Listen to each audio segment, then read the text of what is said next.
Welcome to Truth UnCompromised. I am your host, Rhonda. Join us every Thursday at 7 p.m. Eastern Time. Truth is peace. Truth is justice and freedom to love, live, and be.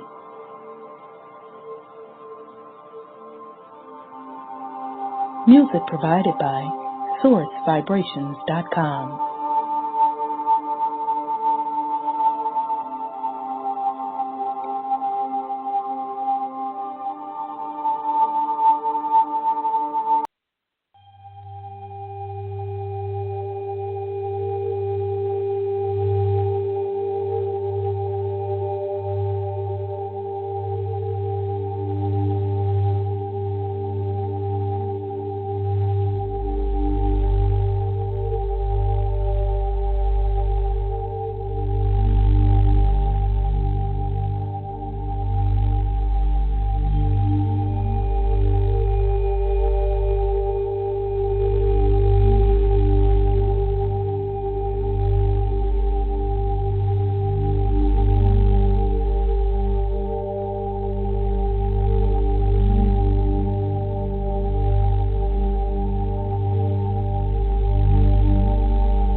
I am love.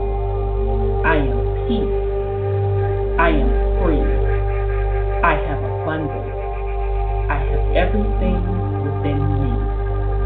For I was, for I am, for I will always be. We are love. We are peace. We are free. We have abundance. We have everything within us.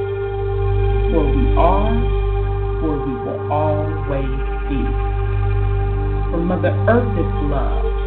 For Mother Earth has peace. For Mother Earth is free. For Mother Earth has abundance. For Mother Earth has everything within her. For she was, for she is, for she will always be. And so it is spoken. So it has been written, and it is done.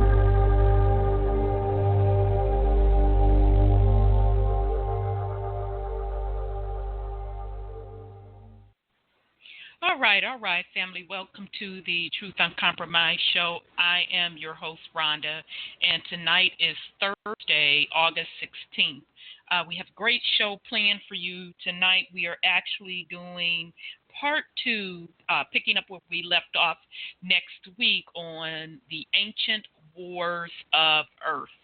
So last week we kind of got into some of the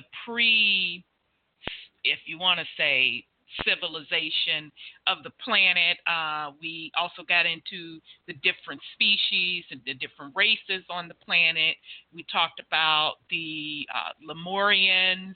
We talked about the Atlanteans and the difference between the two, being the Lemurians was the older civilization and are considered the elder civilization, and how their civilization was more into nature. But something happened where the vibration was lowered.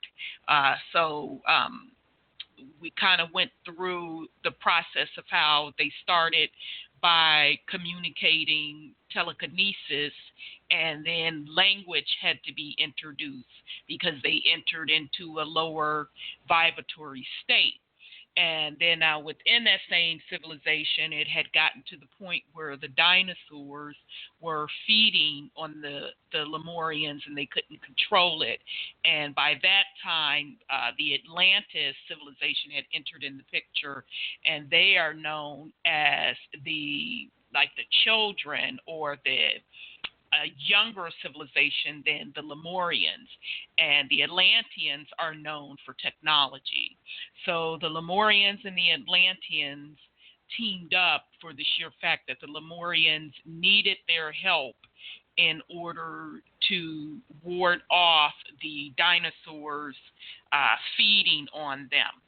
Now, interestingly enough, Brother Sean brought up an excellent point that at that point, with the animals feeding on the Lemurias, that they had already sunk into even a lower vibratory state where they were not in sync with Mother Earth, because if they were, the situation with the animals feeding on them would not have occurred. So we're going to pick up where we left off. I do have some more information that I wanted to share following our conversation on the idea of the Caucasus Mountains, the melanated, dark skin tone, and the concept of the Caucasian race. I want to be real clear on that, because there is a misconception around this planet on who is whom.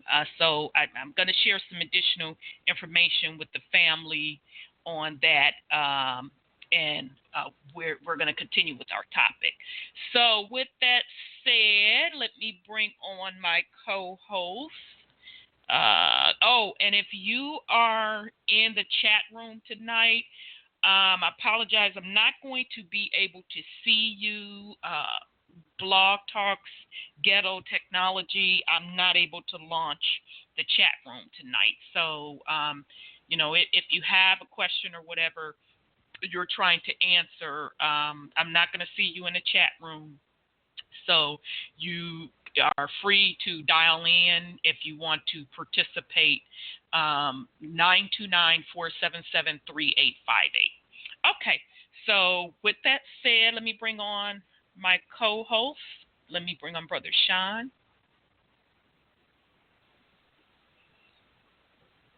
Peace and love, brother. How are you? Peace, yes, I'm well. How about you? I'm good. It's great to hear your voice. Likewise. All right.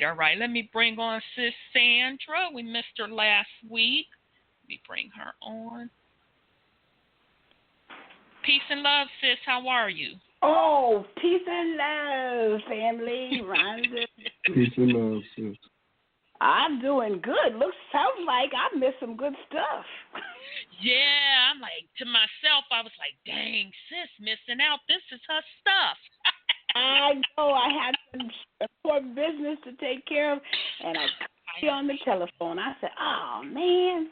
Okay, I understand. I totally understand. So, yeah, if you get an opportunity, take a listen to last week. It was a lot of juicy stuff in there, and we're going to use the same source that we used last week for this week's, because the article that I'm reading from is just absolutely huge. I'm not even able to get through it all. They had so much information that I didn't even play any clips last week. So it's probably going to be that way this week. So, but you will enjoy last week, because it's a lot of stuff that you've been talking about also. Good. So, yeah. So good to hear your voice. Okay. Okay. So, I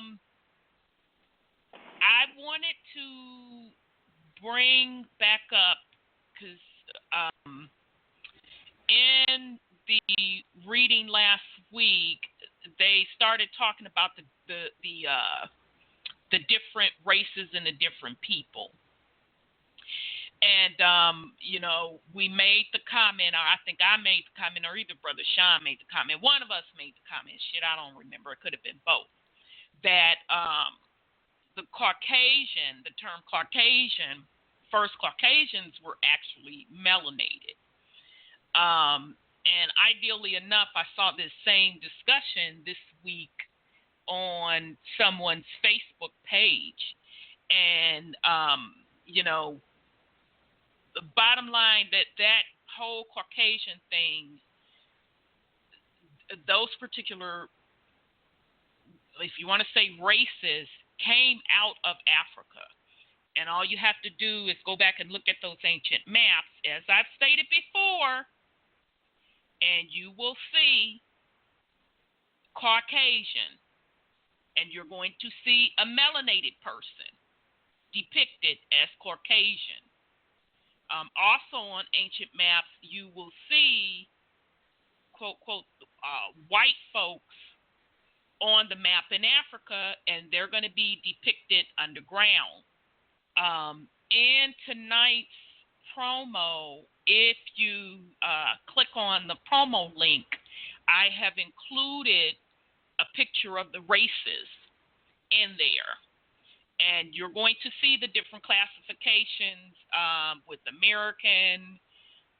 You're going to see Mongoloid, and then you're going to see Caucasian. And Caucasian is clearly depicted as melanated. So here is the official definition of Caucasian. It's right in our face, you know, but because we have been conditioned to go on their classifications of race, then we think otherwise. But Caucasian race, and I'm pulling it straight off of Wikipedia, and actually how this conversation came about last week when they talked about the people coming out of the mountain. I made the statement, okay, so who really did come out of the mountains if this particular time frame was when, quote, quote, white folks weren't even in existence. It was all just melanated people across the plain. Okay, so this is Caucasian race. This is off of Wikipedia. And then I also have another source, but we're going to start with this. For the peoples of the Caucasus Mountains, see peoples of the Caucasus. For other uses of the term Caucasian, see Caucasian. European race, ethnic groups in Europe. The Caucasian race, also Caucasoid or Europid, is a grouping of human beings historically regarded as a biological taxon, which, depending on which of the historical race classifications used, have usually included some or all of the ancient and modern populations of Europe, Western Asia, Central Asia, South Asia, and this is the part where most people want to keep glossing over. But we keep showing you evidence after evidence. North Africa. Okay? So again, the Caucasian race, Europe, Western Asia, Central Asia, South Asia, North Africa, and the Horn of Africa. First introduced in the 1780s by members of the Göttingen School of History, the term denoted one of three purported major races of humankind. Pay attention to these three races of humankind: Caucasoid, Mongoloid, Negroid. You don't see African in here. I'm going to say that again.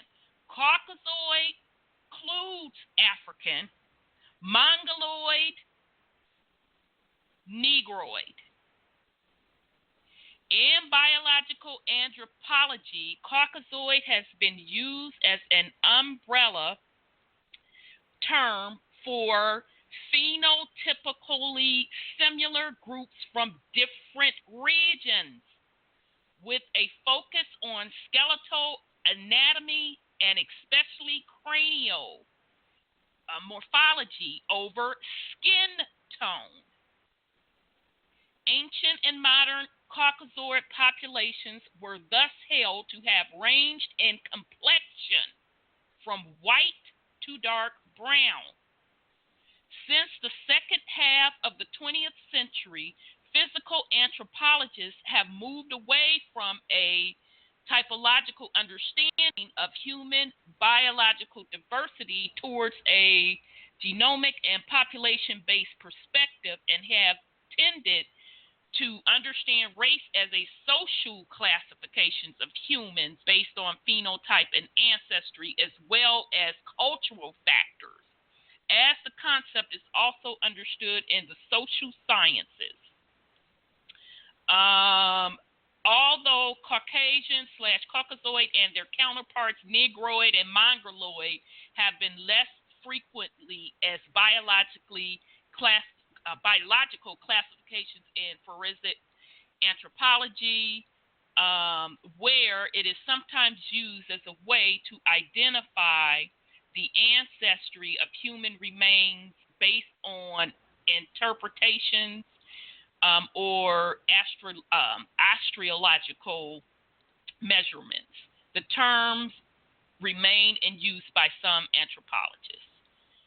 Okay, in the United States, the root term Caucasian has also often been used in different societal content as a synonym for white or of European ancestry. Its usage in American English has been criticized. Okay, so that's just off of Wikipedia. I'll pause in case somebody has something to put on it. Of course. While I look for this other article. Go ahead, Brother Sean. Okay, they said Mongoloid, Caucasoid, and Negroid. Yep. And that's classification of Caucasoid, or Caucasian. And they were all melanated. Mm-hmm. Yes, they were. It also said that they ranged in white, the dark. Yep. So their origin is over there, not in the Americas. Exactly.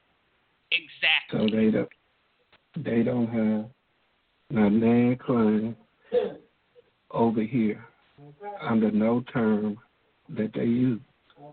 Whether we talking about more, just like you said, North Africa. Right. And they keep hollering about North Africa. I mean, right. Y'all Caucasians. I mean, there it is by definition. Right. Right. I mean, it is what it is. And Negroid truly means, like you said, that's in the Americans. So, when I started doing the research on this whole Moorish stuff and got that map, and I have to send a shout out to Sis Phoenix Moon, who put out a video about them ancient African maps, and the shit is there right in your face. And it clearly shows you, first of all, Africa wasn't even that big. It was like a little state. And then it shows you how North Africa was like a little state. And then it all started making sense where, the Moors are using the classification of white and all of that jazz. But I didn't realize that it went deeper than that when you get down to the phenotype. I'm like, oh, shit, this stuff really, really runs really deep. So in other words, they can tell the difference between a Negro and a Caucasian / even if you want to take the Caucasian out of it. Let's say if you want to put African in there, and only a certain part of Africa, because all what they're calling Africa was not Africa. But anyhow, they can tell the difference by looking at the skeleton. These are the things that folks need to start being honest by just looking at the facts, a lot of this doctrine that is being presented to us, and whether it be among the quote, quote, our own melanated people, or whether it be the populace trying to push these classifications on folks. If you look at the facts, the shit starts to make sense. The facts don't lie. And then you can also line up a lot of these myths that were put into place. You know, one of the myths, and it's starting to really seem like it's not really a myth, is that a lot of genetic experiments were going on in what they're calling Africa at the time. Because if you look at those ancient maps, it was either one or two things. Either a lot of genetic experiments were going on, and according to the material that we read last week, that was the case, genetic manipulation and experiment, or it was a lot of species and beings that resided on that land. Pull some of those ancient maps, you'll see the different beings and species in that region. And that was totally separate from the Americas. Okay, so that's one source. Let me pull another one. All right, where's that article? Okay. Go ahead on, brother. And I'm thinking, like, as far as for the Negroid type that was over there, and for them to put the classification of Negroid on us, I believe that was just their best way of trying to describe the people over here. Could have been. Well, because remember, too, supposedly and allegedly, that Columbus started calling the Americans Indian because of the color of the skin. And he was mixing them up. Right. He was mixing them up with the black. Yeah, true. But he was supposedly mixing us up with the Indians on the Asian, which, you know, the Indians today are mixed with Mongoloid and Caucasian. Okay, so you know that makes sense. That makes sense. The quote unquote Asians are the Mongoloids. Yes, and absolutely. you got the Asians and the Caucasians. Exactly. But they all from the same family. Yeah, that's true. They are from the same family because it's, you know, from white to brown to dark. So, okay, so this particular article is off Discovery, Science for the Curious, Discovery. What's the date on it? Oh, okay, this was January 20 of 2011. Stop using the word Caucasian to mean white. About 4 years ago, blogger Demetrius Art of Evolgin brought into sharp relief an issue which has nagged me. Caucasian literally refers to people native to the Caucasus, but it has become interchangeable with any number of white populations, most of whom trace their ancestry to Europe. One gets the feeling that the term white fell out of favor and was replaced by Caucasian, much like black was replaced by African American. But the roots of such terminology are a bit disturbing. It was postulated that the natives of the Caucasus exhibited the idealized physical appearance, so the Caucasians were believed to be the birthplace of mankind. The logic behind this idea, the assumption that whites exhibited their best physical appearance, is implicitly racist. Additionally, we now know our species first appeared in Africa, so the biology, isn't any good either. The connotation of the term Caucasian, along with the geographically obscurity of using that term to describe all Europeans or whites, are the two main reasons we should abandon the term. Up until the late 1990s, I had thought of people from the Caucasus Mountains when I heard the term, but then I began to reorient my assumptions because of its colloquial usage. But as it became more and more popular, I got more irritated because it became obvious that the type of people who now were using the term likely did not know where the Caucasus Mountains were. And then he gives a graphic of the popularity of using that term. Okay. All right. I don't understand his graph, so sorry, y'all. I can't even help you on that shit. I can't understand it. Okay. So while the older classical physical anthropology term like Negroid and Caucasoid fell into disuse after 1960, as you expected, Caucasian went through a renaissance in the 1990s. I think RPM's supposition is probably correct. People wanted a prestigious term somewhat less coarse than white, and since most people are geographically challenged, Caucasian sounds good if you want to pose as the Fox sophisticate. But here's the sort of thing that makes me want to tear my hair out. Then it says, further enhance the realism is doubtless the most non-Caucasian cast in Hollywood Bible movie history. Okay, all right. So he just threw. I'm not going to read that part. This is in reference to The Nativity Story, a 2006 film which stars a half Maori, half white actress as Mary.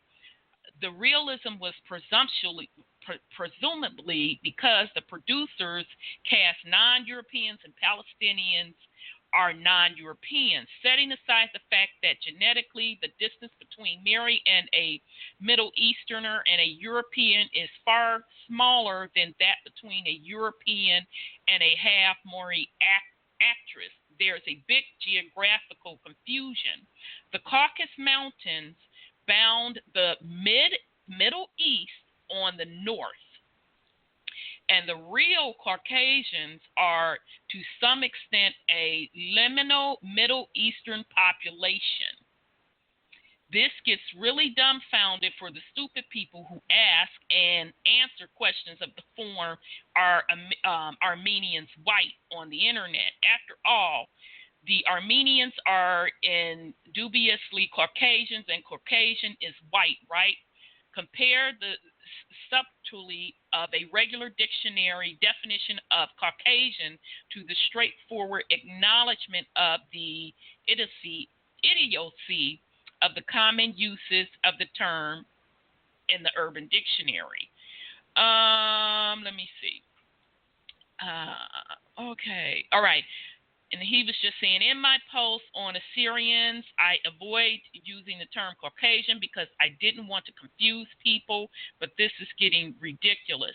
I now believe that a population movement from the trans-Caucasian region due to demographic expansion has probably had major impact on both Europe and South Asia, but I have been avoiding terming these people Caucasian lest I just muddy the waters because of the disjunction between the colloidal use. Let me make sure. Okay, all right. So in this article, what I really wanted to point out was the fact of where he gave you the location of those Caucasus Mountains. And so because he is quote, quote, Middle Eastern, the dude that wrote this,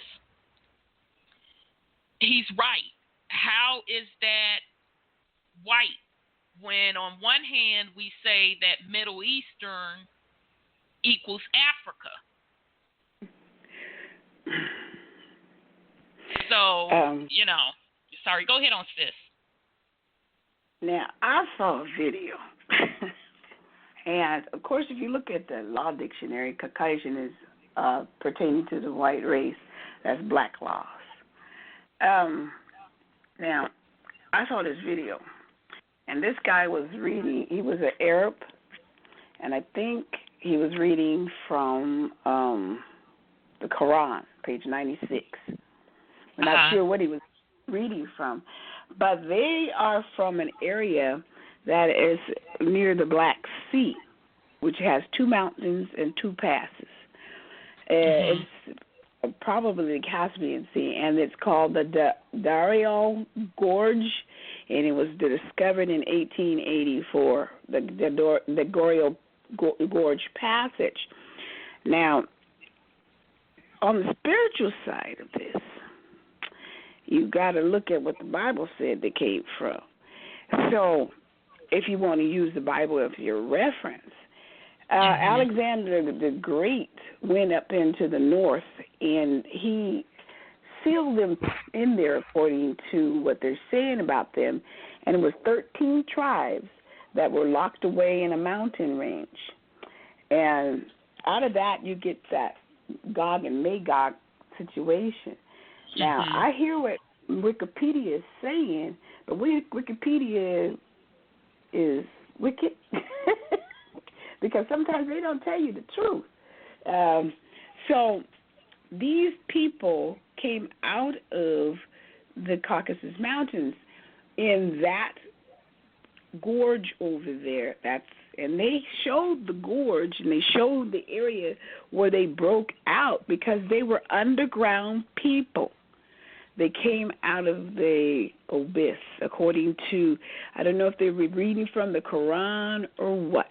And their job was to be released upon the earth. Now, this is the spiritual part, to take out the Gentiles. So, and then you get another story where they are from, God, a call just came in here and killed my thoughts. They come out here to destroy the Gentiles, and they came 1,000 years ago to do that. Now, Bush Sr. is supposed to be the king of the Magog. So they have been released on earth to do a spiritual job, but they're the fallen ones as far as the spiritual part of it's concerned. And they over Japheth was melanated. Japheth went into the Caucasus Mountains into northern part of Europe, and they were attacked. Now that's the mythological and the spiritual part of what happened to Japheth, who was melanated, because it was Noah's children. So this is where I understand who they are, that they attacked Japheth, and the women were raped and the men were slaughtered. And they out of that came the human race. And this is what they were talking about. So I may be way off base, and I apologize, but that is where I got No apology needed, sis, because the only reason I keep bringing this up, and Wikipedia was only one source, people do your own research. I didn't just wake up out the bed and pull up a Wikipedia article and say, oh, God damn it, that's it. No, that's not what I did. I went back to the ancient maps. I matched up what their own science says, and I know that can be flawed, but all of it adds up versus the mythical stories that we've been given. It just does. It just does. Someone needs to explain to me why on the ancient maps it clearly depicts Caucasians, Mongoloid. Yeah, underground. And no, it doesn't show Caucasians underground. They didn't show that one on that one? Caucasians are shown on the ancient map as melanated. You do have underground people that are depicted as white.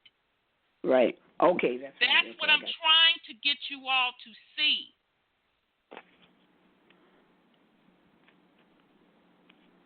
So, according to multiple sources, there's the Caucasian, which also includes the term African, which they didn't mix that shit up too. But anyhow, Mongoloid, Negroid. Mm-hmm. Mongoloid represents Asia, which Asia and Africa was like smushed up together. And then Caucasian represents from African all the way to European, and then you have Negroid. So now whatever explanation people want to give about somebody getting somebody up out some caves, and that's fine. But those caves, that shit happened on that continent of Africa, between Africa and the backside of those Caucasus Mountains, European. Right. That's the point I'm trying to make to people. I'm sorry, go ahead on, Brother Sean. The Caucasus Mountains extend all the way over into Russia. Right, in Georgia. So-called I Russia. know. Mm-hmm. I know. That's all one landmass. Exactly. Right. Exactly. So I'm like, why are people thinking this is far-stretched? No, it's not far-stretched. Nope. So the point I'm trying to make here is the battle that we keep trying to lay at the quote Caucasians. Better be careful that you know who the fuck the Caucasians are. And you better pull those maps to know exactly what you're talking about. Because there was some total separate shit going on that African continent and the European continent versus the Americas. And folks keep muddying the waters, wanting to say it's one and the same. No, it's not one and the same. The conditioning has been putting it as one and the same. And yes, it is a spiritual battle. Mm-hmm. But do not think it's between black and white. No. It's not. It's bloodline. Mm-hmm. Now, whether or not, one side wants to claim the white part of it, that's a separate motherfucking story. But Caucasian does not mean white. No. That's the bottom line. It doesn't. That was something that was invented. So I say again, if Caucasian doesn't mean white, who pulled whom out the goddamn Caucasus Mountains? You know what comment was interesting, though? Mm-hmm. Geographically challenged. Yes.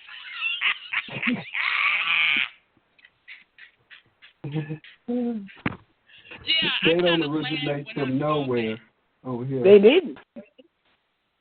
Yeah. In that article, he said they were geographically challenged. Yes. That's a good phrase. Yeah. Exactly. Yeah. Yeah. And then, a lot of us are geographically challenged too. Not that saying that when I'm using the term geographically challenged, I'm using it in the sense that we think we know what area something is in, and we don't. Exactly. Mm-hmm. That's my point.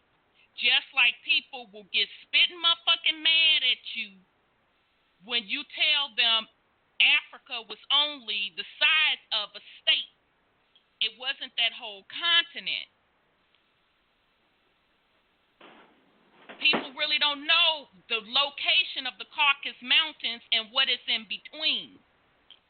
Okay, so these are some of the things that, I'm hoping that folks are getting out of these shows that we are doing, because you got to look beyond skin color. You got to look beyond that. I'm not trying to give anybody a pass, but it's deeper than black and white. Right. It's much deeper than that. It's bloodlines and vibrations. Right. Okay. Alrighty. So, let me kind of pick up where we left off. Oh, shoot, did I close out my article? Okay. Let me see where we're at here. Oh, I wrote down where we left off. Okay, I said I wrote down. Oh, number 4 and 5. Okay, just a second here. All right. Okay, so my source, again, for anybody that didn't join us last week, this particular article has a wealth of information. I didn't even get to go through the whole thing. I'm not going to get to go through the whole thing. It is atlantishistory.info. So I don't agree with 100% of everything they have in here. You have to use your discernment, of course. And it was different. It appears different people wrote different sections of it, just the way that it's put together. So you, of course, use it as you see fit. So here we go. Welcome to Atlantis and Lemuria. This is 75,000 BC to 52,000 BC. Let me see. Okay, so this particular thing we're going to talk about spirit and nature, humanity. We're going to go into the giants of Uri, the recovering of lost knowledge, understanding and technology. They're also going to go a little bit into how the animal and plant life was in this particular time period, and the golden era, or the new golden era. And just to reiterate, last week it talked about the period where they were in a lower vibratory state. So here we go. First modern period of knowledge, understanding, and technology. Let me see. All right, trying to see where to start. They have a lot of graphics in here, so that's why. Okay, I'm trying to figure out which graphics to read or not. Lemuria and Atlantis. The circle area on Lemuria's northeast coast would be pushed up to eventually become the new western coast parts of California and southern Oregon.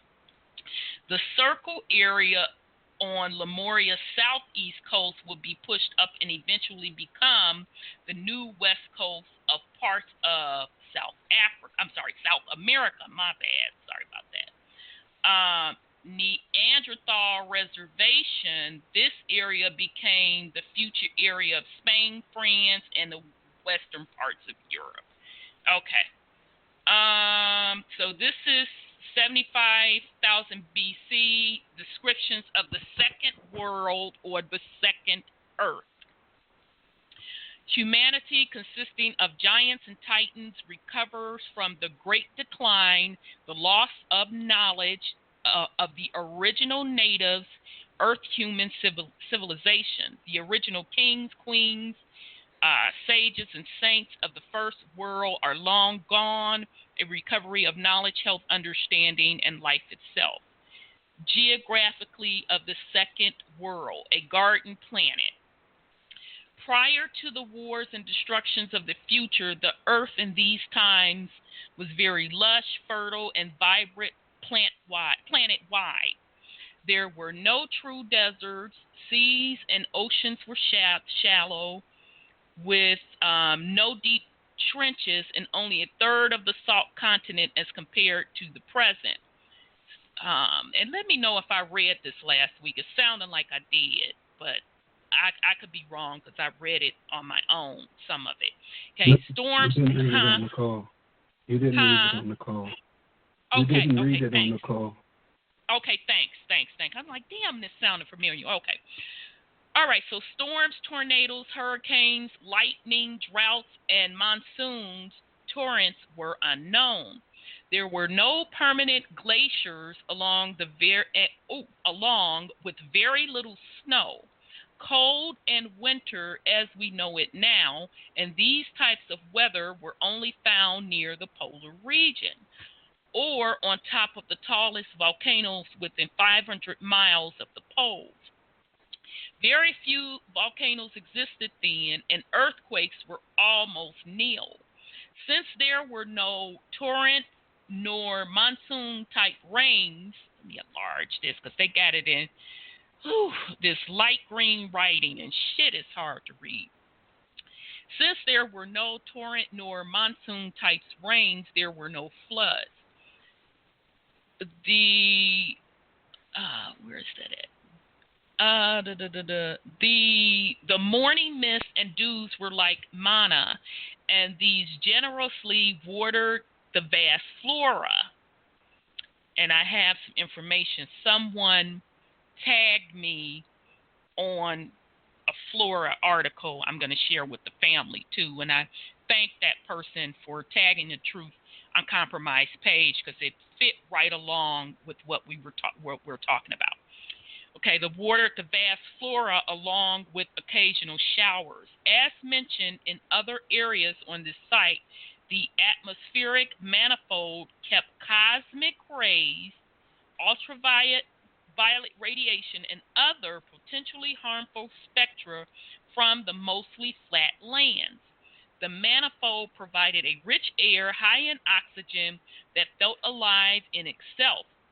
Mountain ranges, as we know them now, did not exist.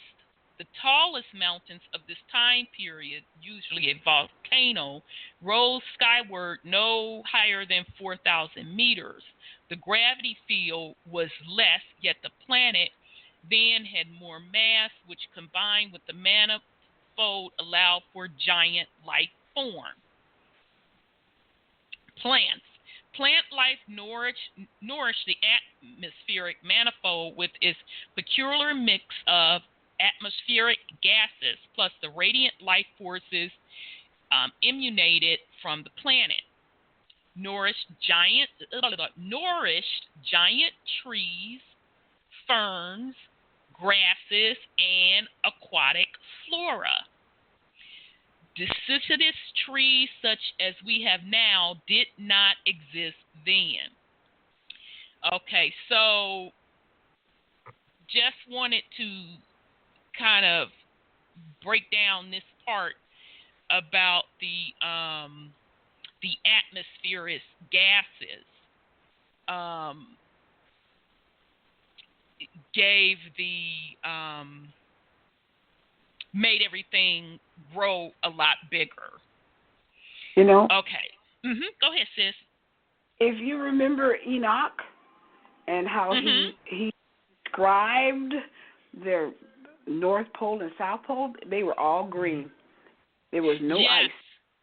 Yeah. Now see that's why I love when we just always jail. Okay. I'm minding my so-and-so business. I'm up on YouTube, and a video popped up about the Arctic. So, that's what it was. It was a video saying that somebody had went to one of the National Archives in I can't even remember where they went, family. I can't remember if it was Alaska or whatever. But anyhow, they had pulled a picture of one of the islands in the Arctic. Shit, I got to get that island for you all. Long story short, they were showing the picture of this island, and they were saying that they could see like a depiction of the dome picture. And so me being curious, I'm like, F this, I'm finna go to Google Maps. So I pulls up this island in Google Maps, and I'll get it for you, family. Shit, I thought I wrote it down, but I'll get it for you. So I'm looking at the island, and I go past behind the island. I'm looking in front of the island. Then I look behind the island, and you know how you can keep scrolling to the right? And Google Maps supposed to keep motherfucking moving, right? Even if it's the water or the sea, it's supposed to keep moving to show you the ocean. Well, when I got to the island, they just started graying it out. In front of the island, it was grayed out. And then when I scrolled to get behind the island, it was grayed out. And then that shit just stopped. You could no longer scroll anymore. And I was looking at this like, wait a minute. This supposed to keep going on, and I'm supposed to see ocean until I get to the other side. But Google Maps stopped that shit. And then another point, like you were talking, sis, about how the Book of Enoch described that Arctic area, just like they just described here, with very little snow. Now, interestingly enough, some of the areas, the same thing you're starting to see, where you're seeing very little snow. You'll see that ice wall, but then in other areas, you're seeing very little snow. So really, really interesting. I'll get that island for you all. I should know it by heart, but I'll get it for you. But it was really, really interesting how it just stopped. You know, I want to bring up something that's really strange. Mm-hmm. I don't know where I heard this. I hear so many things, but I hear that they have found a object in the ice. And I knew it was there. It's been there for thousands of years. And I think it was 300 miles down. And in the research, I'm trying to bring it up in my mind. And as that thing melts, as that ice melts, the vibration increases. And they said this object is pointed towards Orion's belt. And it's like it's giving out beams. I think it was 7. And it's giving out beams and signals towards the Orion belt. And it's just coincidentally, as this ice melts, this great ice melts, our people are awakening to who they are. It's like that's the Leviathan that has been buried, some kind of control system to keep us under control and awake and asleep to who we really are. But he was bringing that up, that it's pointed towards the Orion belt. And I also heard there was some kind of space vessel that was also located, and it has been down under the ice for many, many, many centuries. And it's still functioning. So that's the UFO part of it. And then there's that spiritual awakening that we're doing right now as the ice leaves the planet. Yes. And to be honest, I don't think they are being honest on how much of land is really being that is really showing in the Arctic, because you keep getting conflicting pictures where, you're like, okay, now see, how is it all icy over here? But I look over here and I see it's clear. So they're not being honest. And I agree with Dabu 7. I don't know about the part about the thing sticking up out the water. But I do agree that as the ice melts, that it's because that the vibration of the planet is rising higher. And that Arctic, remember we talked about the center of the planet, the aurora borealis, those lights that you see, that is really the energy center coming from Mama Earth that controls the vibratory state of the planet. Okay, so that light shooting up from the aurora borealis is derived from the black sun. Okay, so that's what's getting stronger, emitting the vibrations and raising the vibrations on the planet. And as that happens, the ice continues to melt. And who knows, there may be a bunch of crystals. So what I believe the device that people keep talking about are really the crystals and the different, whether you want to say amethyst, whatever, that's what exists to me underneath the waters. And, they are also contributing to the raising the vibrations on the planet. Yeah. Well, remember the 13 crystal skulls? Yeah, was that Indiana Jones that they depicted? But it's a real deal. It's not just a movie. They're real. They were found in South America and stuff like that. And they figured out they were really computers, and they were made out of crystal. Okay, so I'm just going to ask you, where's South America? What is South America close to? The Arctic. Right. What's it called? Down there. Exactly. Yes. The crystals were weapons. Remember the Dogons talked about crystals were used for laser weapons? And they had that, the nuclear war here on this planet. Yes. I don't know if you covered that last week, but the Dogons. That's why some of the territory does not grow anything in Africa or wherever it is.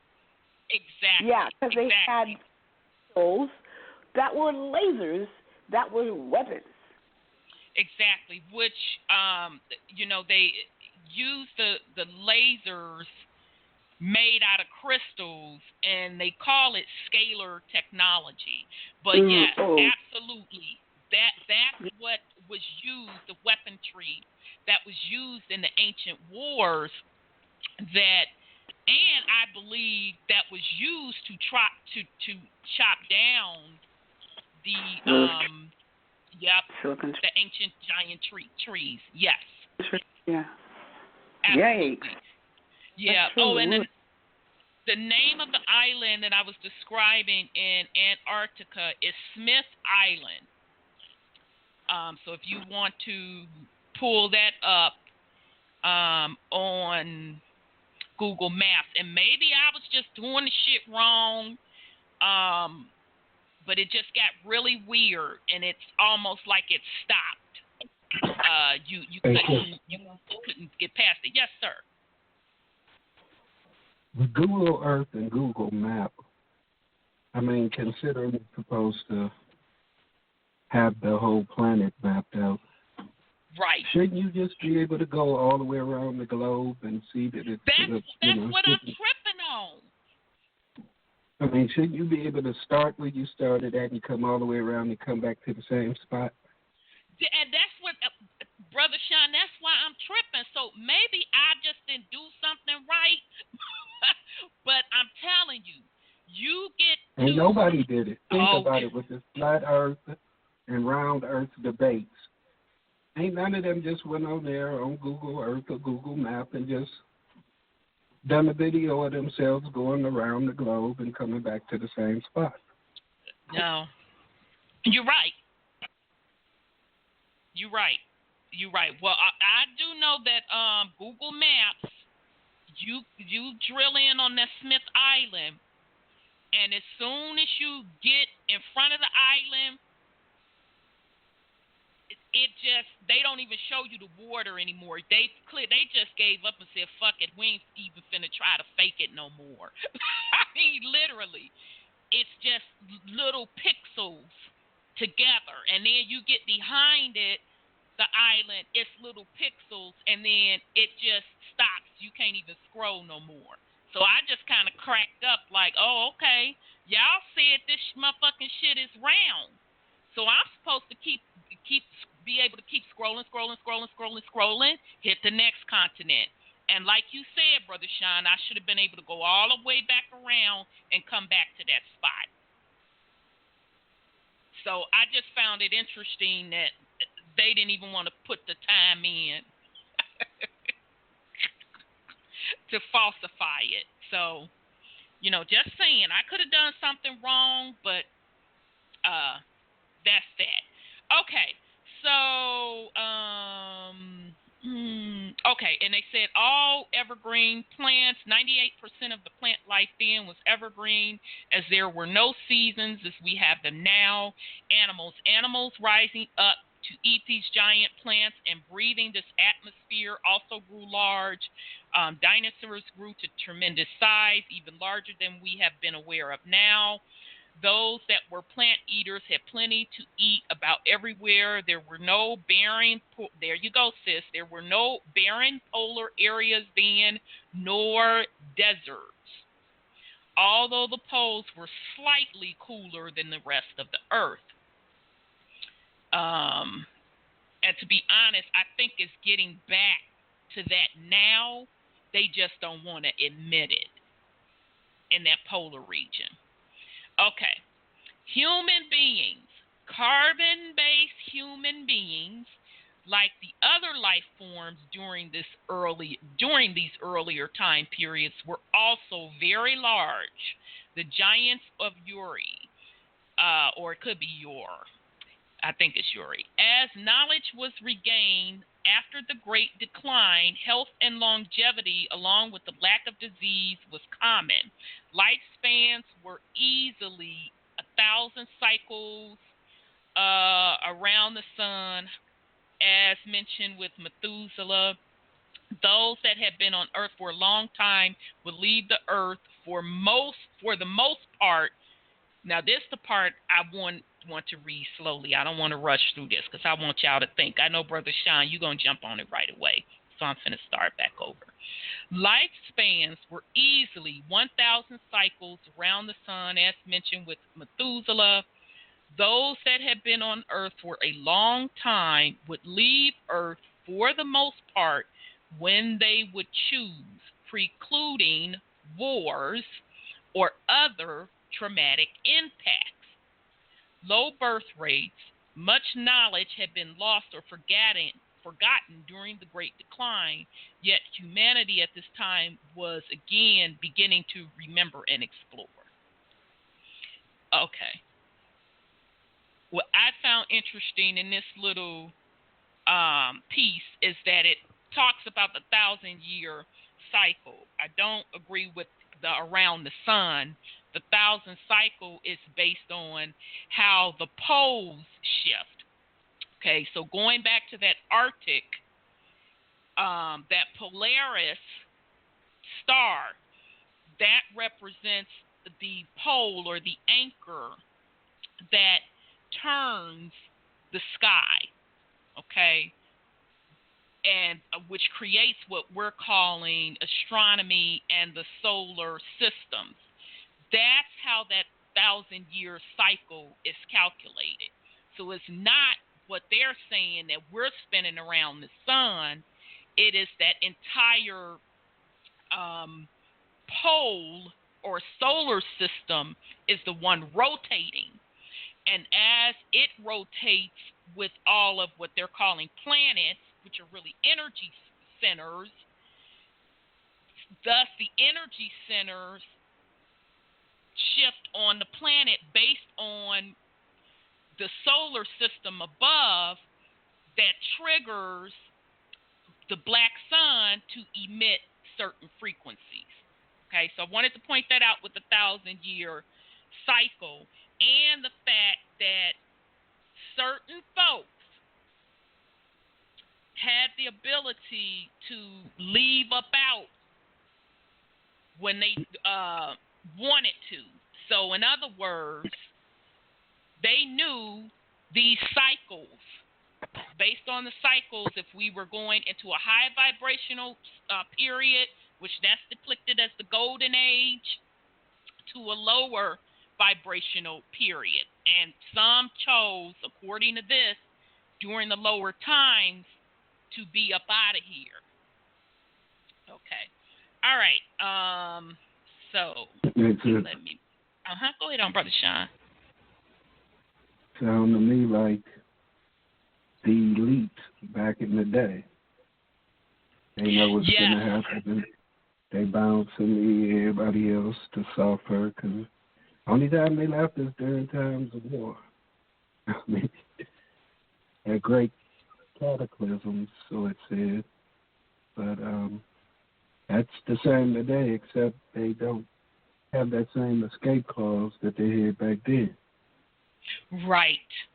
And remember, we talked about last week, and we're gonna get into a little bit more tonight about the Atlanteans. But remember when we were talking about the fall last week and how the Atlanteans left and created Egypt, and that would make sense. And so they left, created quote Egypt, and set up the whole religious systems and set up the deities to pretty much worship them. And then they were out of there. But the point being, your point is well taken, Brother Sean. They were able to do that because they enter and overstood those cycles. So they understood the astronomy cycles and what cycle we were coming into and what that meant from a vibratory standpoint. And yes, I agree with you that this time will be totally different. And to me, and let me back up, to me, where they were escaping were those outer realms of the planet. So beyond the Arctic, quote, wall is the areas that they were escaping. But this time, it's going to be different because this cycle, this realm that we are in, vibrations is raising. And not only that, folks will have the ability to totally escape the matrix and go beyond 2 different dimensions. So, but very, very good point, Brother Sean. Okay, so explorations of the 5 continents. This is 70,000 BC Atlantis, the second rise of Atlantis, the recovery of knowledge after the Great Decline. The original kings, queens, and giants of Atlantis, including the first king, what's your boy's name? I never pronounced it right. Is it Poseidon? And Atlantis were long gone. Poseidon. Okay, Poseidon. And Atlantis were long gone. The knowledge of the first Atlantean civilization and all other earlier Earth civilization had been lost through a long period of attrition of both mind and idea. Then, as in all time periods after a loss of ideas and knowledge, the problem was one of energy, one of power. How does one energize technology? How does one energize machines? How do civilizations, countries, continents, cities, and earth upon earth within oceans, seas of the sky and space energize, power, or move that which needs to move? How does one power a transportation system? One might as well ask the secret to what powers this universe. The scientists and sages of the second period, Atlantis and Earth, asked these and similar questions. And the first answer found was of using the natural energies of the planet of creation. Okay, so before I move on, I do want to make a point. Now, notice, according to this, we're so far up to 2 falls. Okay, so meaning this is the 3rd civilization that we're coming up upon. Last week we talked about just the Lemurians. This whole article started out with the Lemurians had failed. Okay, and they didn't say it in the article, but you just have to use your own discernment and your own intuition. They said that they failed and they were in a lower vibratory state because they had to invent language. Okay, so that was the first fall. Then the Lemurians had straight up lost their little knowledge. And then they had to hook up with the Atlanteans, which were a younger set of beings. Okay, fucked around and was using their little technology. War broke out. Then that civilization failed. Okay, so now we're on the 2nd Atlantis civilization, Atlantis 2.0. All right. The grid work of ley lines is rebuilt. Okay, and Brother Sean brought up an excellent point last week about those whole ley lines and all of that, and building the pyramid structures, et cetera, whereas you really should not have had to use those pyramids as a conductor, because when you are vibrating at higher frequencies, you're able to physically tap into the natural landscape of Mama Earth to get what you need. So that was a very good point as well. Okay, the grid work of ley lines is rebuilt. The era of flying men and women. Before the construction of the Great Crystal, there we go, the discovery of planetary lines of cosmodine force, which we in the present call ley lines, were rediscovered. Earth's own geometry of that time was found to naturally amplify or negate these bundles of primordial energetics. Some of these above were found to be in an unfocused state, while other areas fairly thrummed with power. Humanity of the time began building specific geometric shapes. Okay, we may have been ahead of ourselves last week, Brother Sean. Specific geometric shapes such as pyramids, domes, ovals, and loops that either modified or focused these flows of natural energy. Further discoveries of frequency, magnetic, photonic, and other activational and angularities added to humans' ability to use this grid system. Finally, it was discovered the evolved humans themselves were the highest modifiers of the ley lines, and that the human body was subject to an upgrade process while within these ley lines and other areas of spiraling power. The pyramids and the other built geometry helped entrain the human brain to theta and perhaps gamma brainwaves. Eclipses and certain other celestial events, including sunspots, could periodically power down or overload, in the case of sunspots, the whole system. The astronomers, astrologers, and mathematicians of that time period worked together to ensure optimum functioning of the system and warned the public of shutdown times, which could be potentially disastrous if one wasn't in transport. Okay. And I'm sorry, go ahead, sis. Excuse me. When you talk about energy like that, you're talking about some of the Teslas discoveries and why Tesla lost his life. Because Tesla said he used to get information from sources like beings who had created this stuff. And Tesla, that's how Tesla got his ley lines and the free electricity and all the things that makes this planet run. But certain beings on this planet that we have now existing or was existing when we were, before we were born, but they were here, they wanted to block the information that was freely left by the ancestors that Tesla picked up on.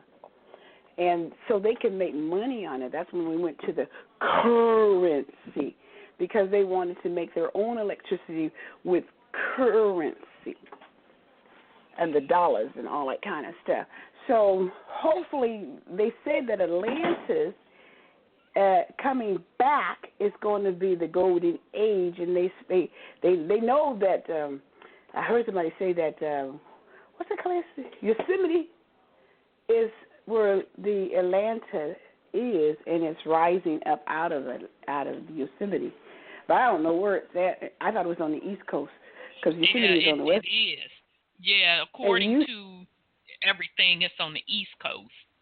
Yeah, Lemuria is on the West Coast. Right. Now they did find some statuaries of people, melanated people, underneath the water on the West Coast, I think it was, and there was hundreds of them. And I said, these it's like they were frozen there, but they were there. Found the big giant step pyramids underneath there as well. So they have proven fact that it did exist, because they have the what is it? Sea diving, ocean divers and stuff who went down there. Yeah, so that reminds me of what Tesla was trying to bring to this generation, these people, this time, but they blocked it. Yeah, it's that the Tesla stuff. I think it was a combination of he had access to some of the ancient information. He started digging deep into it, and then he got in tune and started getting,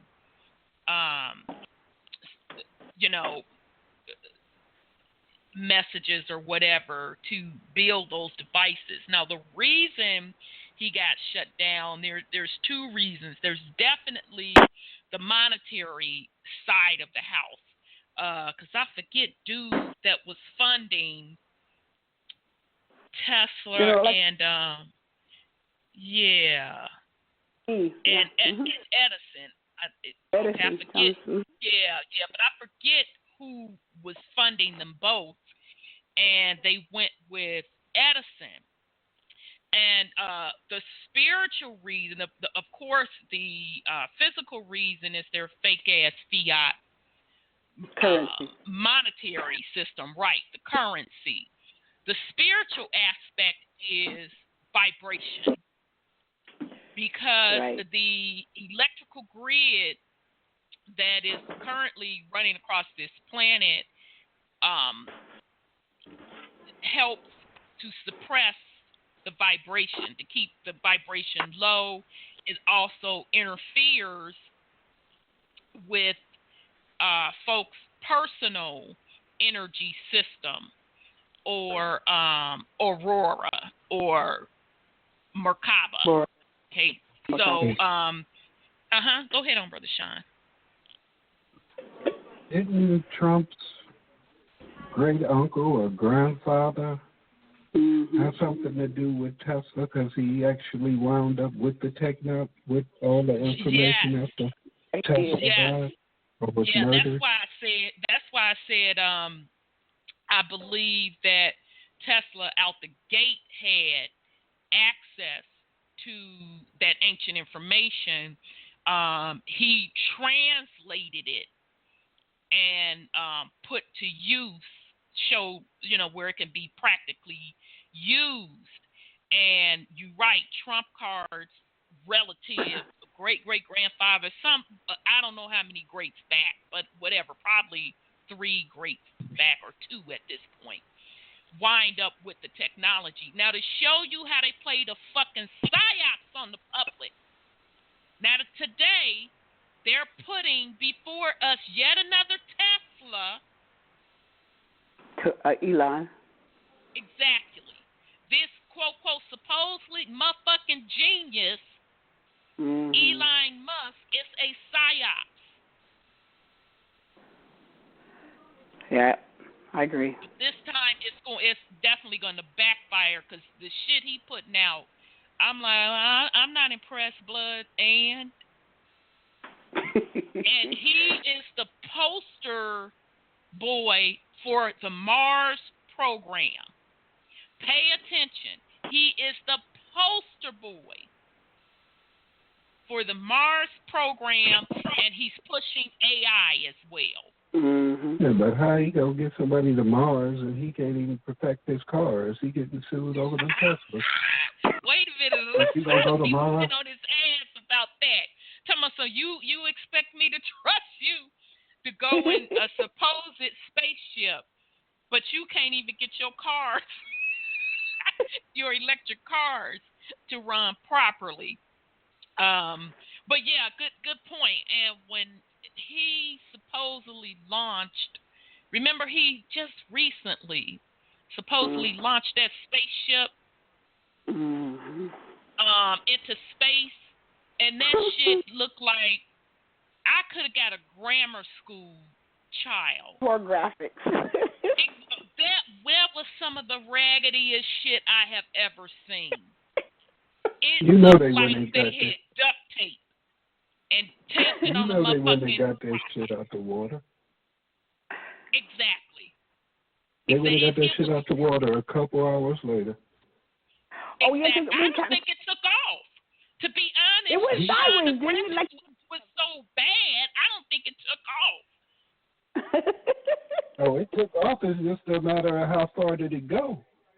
It just went sideways as it went up, right? As they always all do. They go sideways. Sideways. Absolutely. Yeah, but so pay attention to what they're doing. They're putting before the public Tesla. They're using Elon Musk used that name Tesla because the Tesla back in the 1800s or early 1900s had gained respect in the scientific community with his work. So that is why Elon Musk took that name, but it's a psyops upon the people to try to get you to buy into their quote version of new technology. Okay, so they're mixing truth with lies because they talk about going back naturally. That's supposedly what the Tesla cars are about, but they're even still fucking substandard and subpar, and there's far better solutions out there than even this Tesla model car that they're putting out there. Far better solutions. But then on the flip side, he's talking AI, and AI is on the other spectrum. It has fucking nothing to do with being natural and using the Earth's energy. So pay attention to that whole Elon Musk / Tesla. It's a psyop on the people. So just putting that out there, but great points. I'm sorry, go ahead, sis. I did hear that after they may have heart attacked Tesla, the government took his books. So that would work perfectly with them trying to use his stuff and saying it is new stuff. But they're not even doing that. Yeah, they're pretty bad. Shit, maybe they don't. At least get them some fucking credit.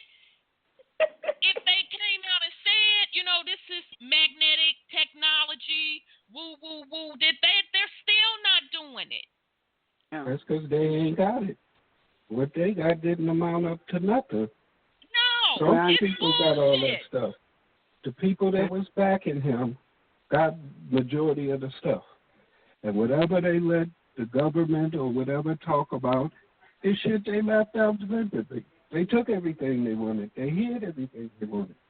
Everything that comes out, they want to come out. Exactly, because they are not putting out any of the work that the original Tesla did. Yep. I'm sorry, using a motherfucking lithium battery to power a car, so the fuck what? Somebody did water. Exactly. Somebody did water. Exactly. So it's just bullshit. I'm sorry, go ahead, sis. You know, you talk about Mars, trying to get to Mars. How do you like this fake idea of military space?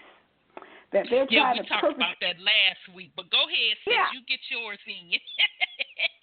They trying to perpetrate that lie on this planet that's what they've been trying. Russia, particularly, have been shooting down we're getting UFOs. Have been shooting down spacecraft for years and back manufacturing them. And I went through some of their tapes and listened to their people, and they take you underground where they have these spacecrafts they didn't capture. And so I'm just like, you guys, who you fooling?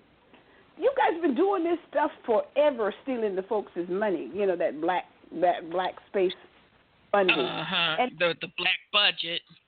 Yeah, the black budget. And now they call it black. But anyway, they're trying to bring it out now and try to legitimize all the thieving they have done over the years. And they can't even get a space shuttle to go straight up, and they talk about exactly. I just had to say that. Exactly. And to me, I'm sorry. Go ahead, sis. I didn't mean to cut you off.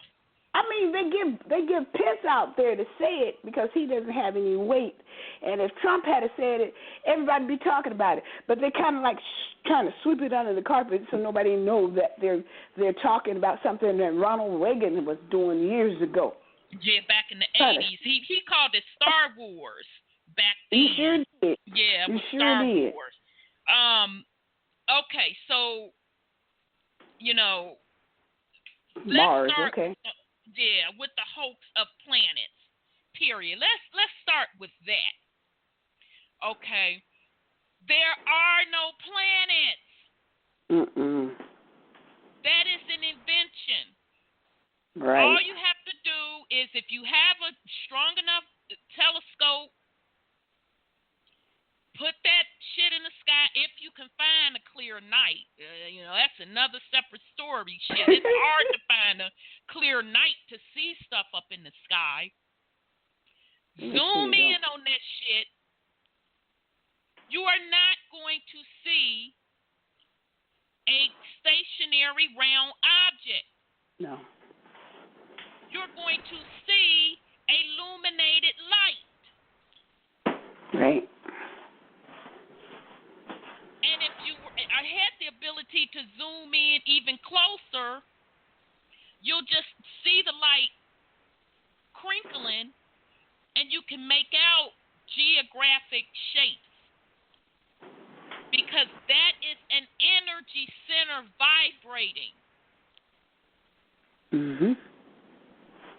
So they're lying. Just like the moon ain't what they claim the moon is, the sun ain't what they claim the sun is. They're lying. They cannot get out past the dome. Bottom line. Not up. So when they talk Mars, they're trying to go to the land beyond the poles. That's really what they're trying to do.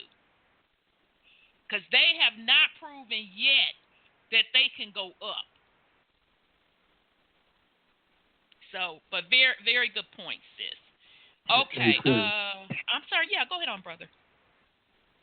Lemuria or Atlantis going to be rising up under anywhere. I mean, ain't nothing floating for anything to be able to go up under it and then rise up under it.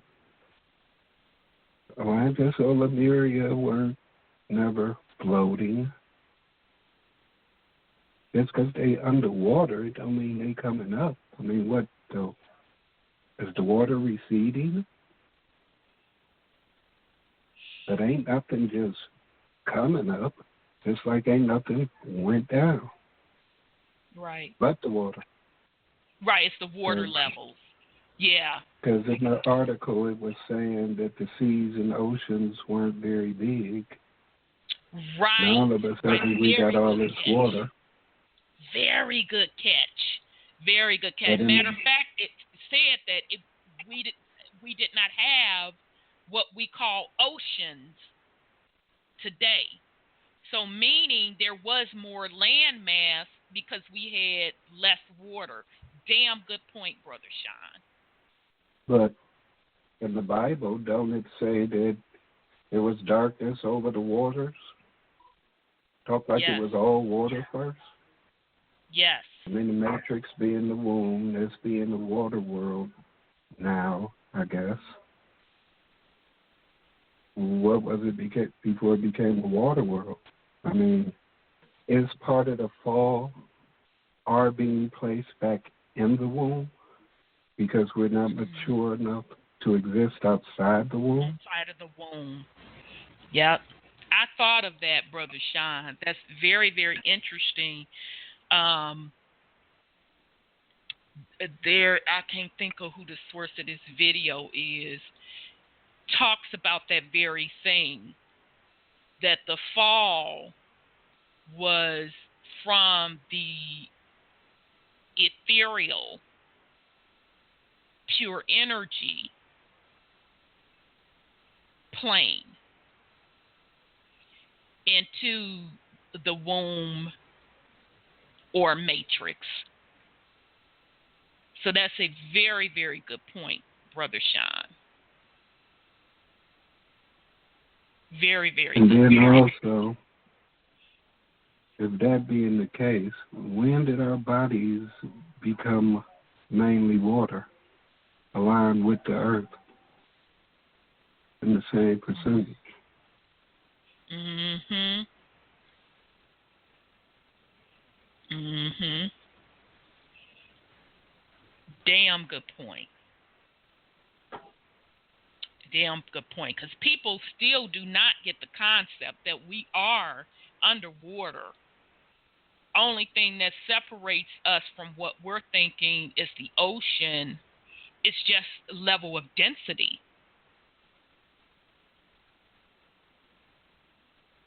That's why you have the concept, not the concept, that's why you have what they're calling humidity.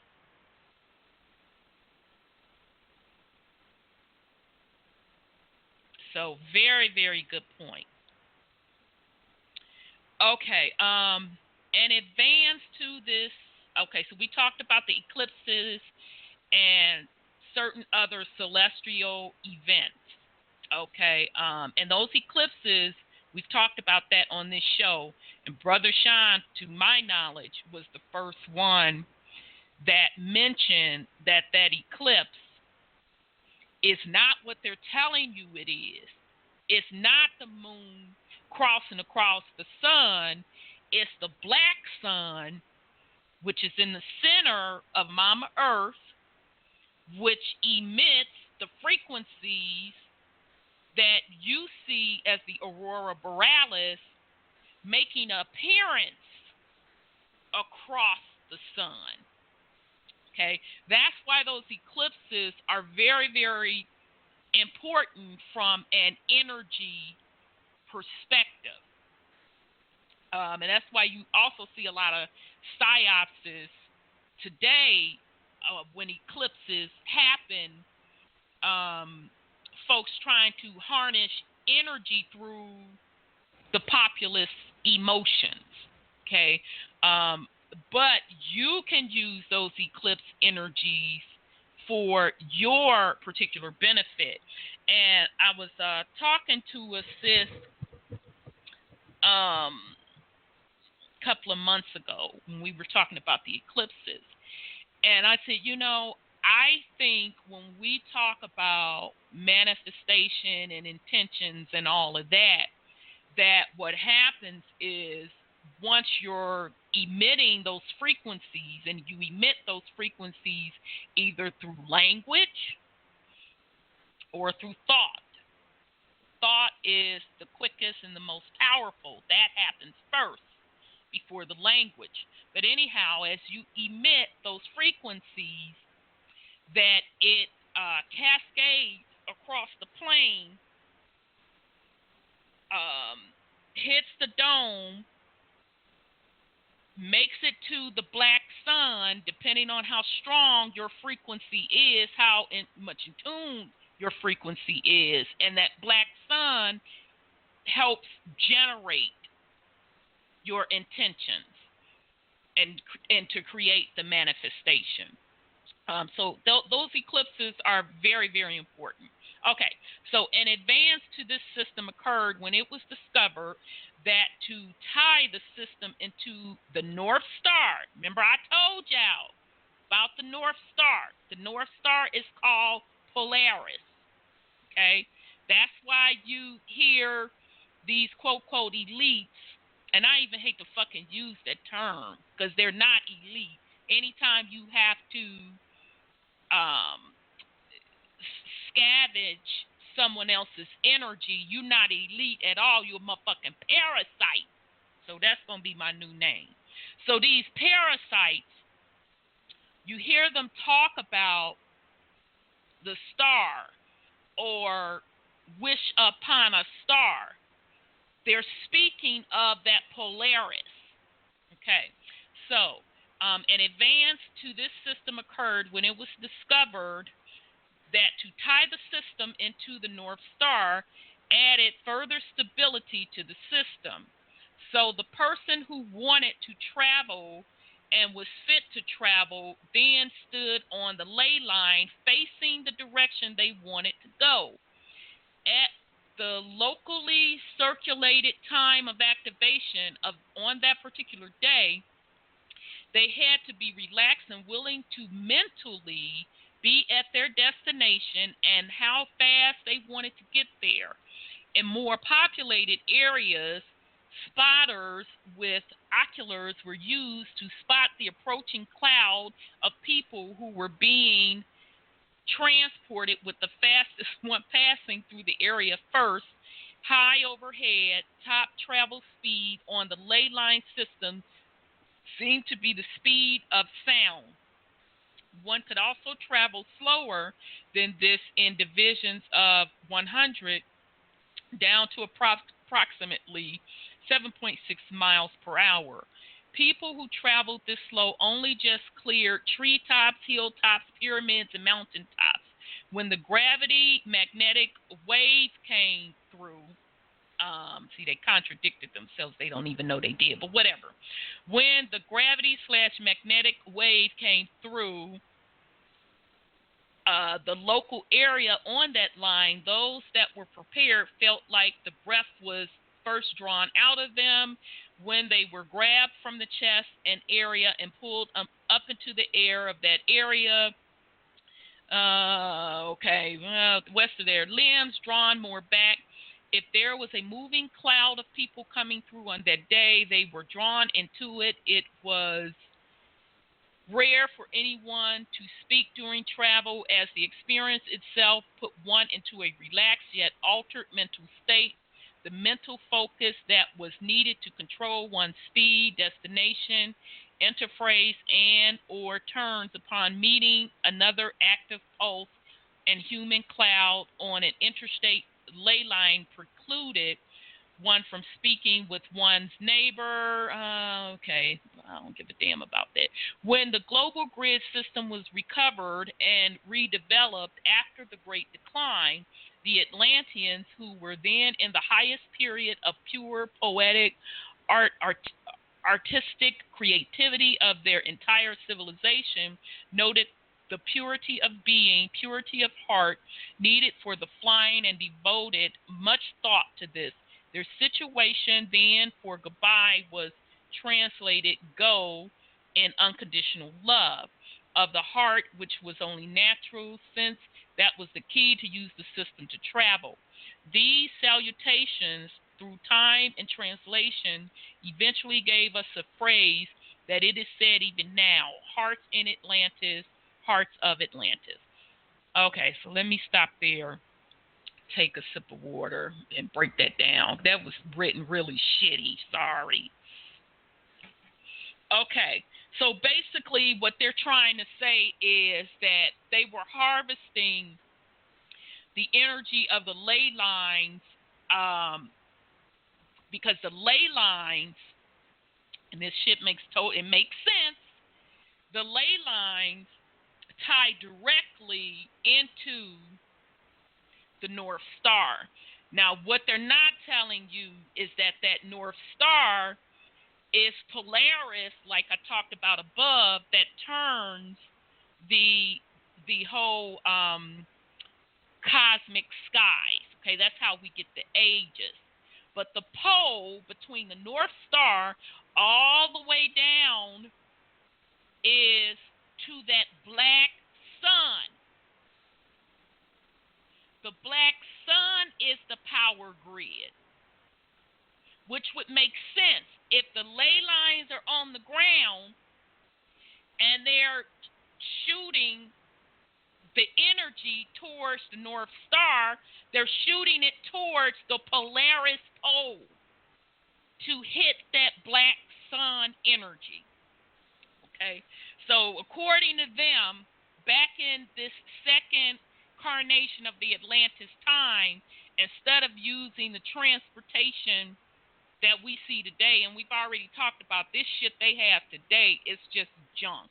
It's embarrassing. They were transporting via the ley lines, but they were harnessing the energy of the black sun. And in order to tap into this network energy system, they had to do it through thought. That's how they activated it. Okay? And so they talked about a magnetic wave. Okay? That's the technology that they are still suppressing today. That was the basis of Tesla's technology, the original 1800s/19 early 1900s Tesla. That was the technology that he used for all of his inventions. It was off of the magnetic field. Okay? And that's why we're still on this low-level shit, because I'm pretty sure that the parasites are tapping in to the magnetic energy as best as they can. I don't think they can tap into it all the way because of their low-level vibration. That's why most of the governmental agencies are built on the ley lines, harnessing that energy. Okay, so I'll pause in case y'all have to put something on it. If not, I'm going to continue on. Let me take a sip of water. Okay, Brother Sean just dropped off. He must have got kicked off. All right. Okay, I see him. There he is. Okay, brother, I see you. I had just came back to check, and I don't know when you dropped. Yeah, they got me again. Yeah, no, man. Okay. I ain't even said nothing. I know. I tell you, and I think Blog Talk, depending on what type of phone you have, who your carrier is, I heard somebody else complaining about this, are blocking you calling in. Yeah, so depending on your carrier, and that was the main reason I left freeconferencecall.com for that very reason. So just you know, you were talking about the governments on the ley lines. The Vatican's on the ley lines too. Yep. They have a lot of these centers like Sacramento. I think San Francisco or Sacramento on ley lines as well, because they're harvesting the energy of the planet that actually belongs to us, not to them. But I think their day is pretty much done on their harvesting, because it's a wrap for them. Yeah, they got so much confusion going on. They contradict themselves. Right. And the contradictions of themselves comes into play because that energy grid is rising, and too much form. Absolutely, they can't handle it. Absolutely, sis. Hey, Absolutely. sis. But I've also heard a mention of dragon lines. Oh yeah. They're not capable of tapping into the dragon lines. But if you take the word dragon, the word organ is in it. They're not of the frequency to be able to tap off into mama's organs. That makes sense. Well, when I was looking at King Drop, he was talking about the dragons are being hatched out now. They know they're being hatched. And the dinosaur was their creation, or the behemoth, I guess it was, who was, as you were saying in the beginning, was eating the Lemurians, because the dinosaurs were the enemies of the dragons and the people. I didn't know. Now that makes sense, sis. Yeah, the dragons would kill off the dinosaurs, and what we call the Caucasian now, the dragons were his enemies. Right. And that's interesting. Our people were capable of being dragon riders.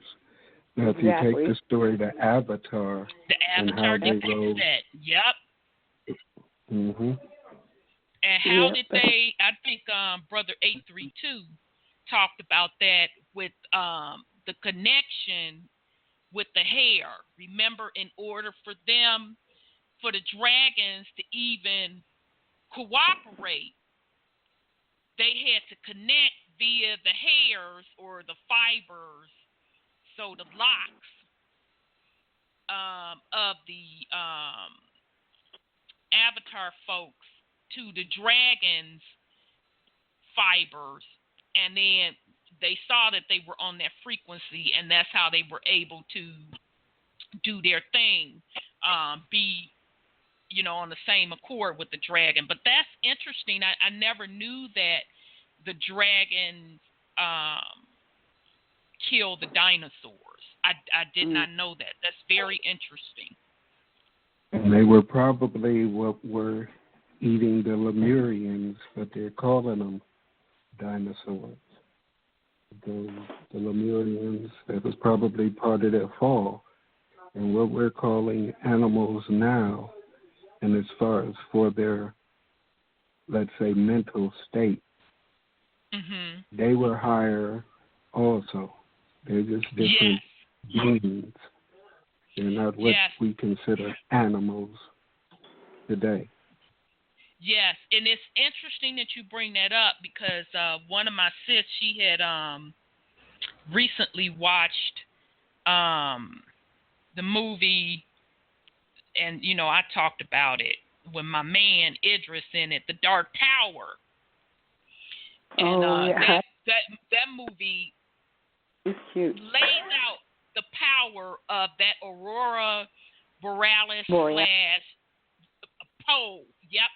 It clearly lays it out, and the black sun energy. And in the movie, a certain set of folks, the parasites, was trying to control the energy center, which was the Dark Tower or the black sun, because that's basically what it is. They were trying to control it for their purposes.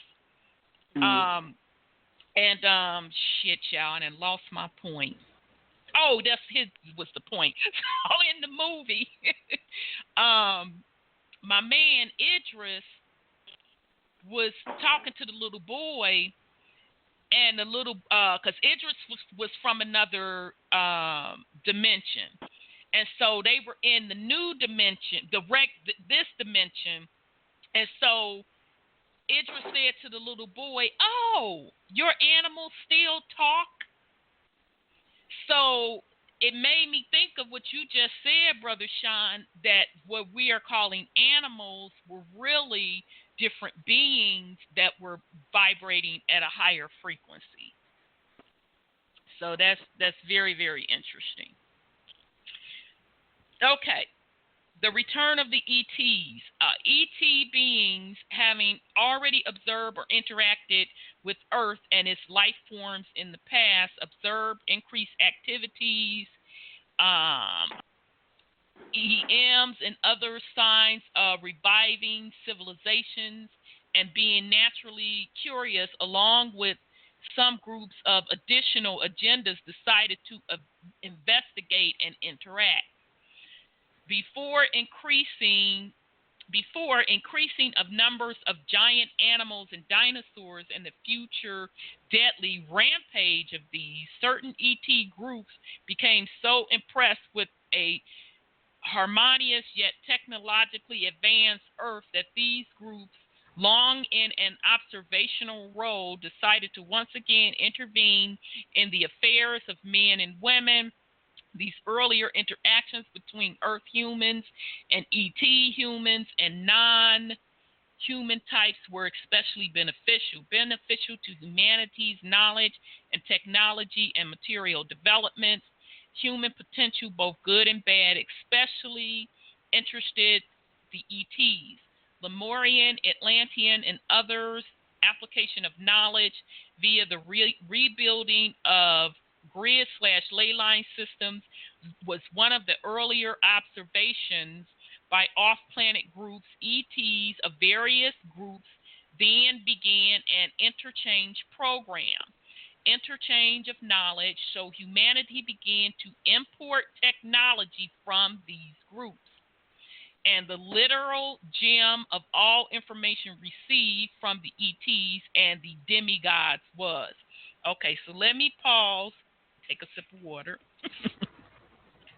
All right, so basically, let's talk about these ETs, because I don't want it to be no motherfucking mystery that you thinking it's some sky daddy in the sky that's superior. And I think Brother Sean already broke it down, but just to reiterate, these are really just the same beings that, because they knew the knowledge of when the ages were going to change, so meaning each 1,000-year cycle, they know what age is about to occur, and each age has a different energy and a different vibration.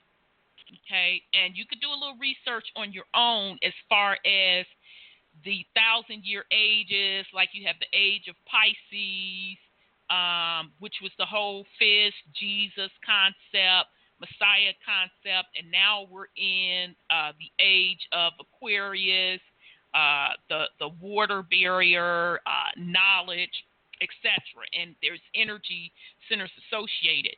These particular ETs, I'm sorry, go ahead, sis. What I was thinking before I lose the thought, the Mayan calendar. The Mayan calendar started a time clock for 2012, and everybody thought it was the end of the earth. The world. The world. But it ends on 2019, December 21st, 2019. So maybe that is that 1,000-year cycle that you were speaking to, because the Dogons and the Mayans were the calendar keepers. Right. And maybe it's not based too much on the celestial like we think, but it's the end of the ages and the new cycling in of the golden age. That's exactly what it is. That you hit it right out the park. That is exactly what the Mayans were tracking. And the 2012 was the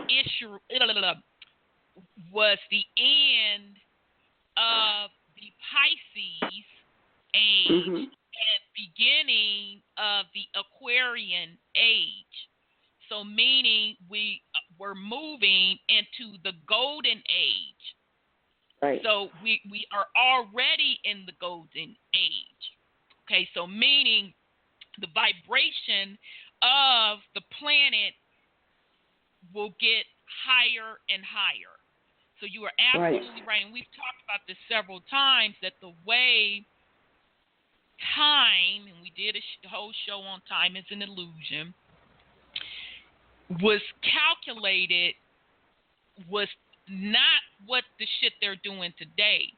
It was based on the poles, that North Star, how it was rotating, and what energy centers, what they are calling planets, where they were located.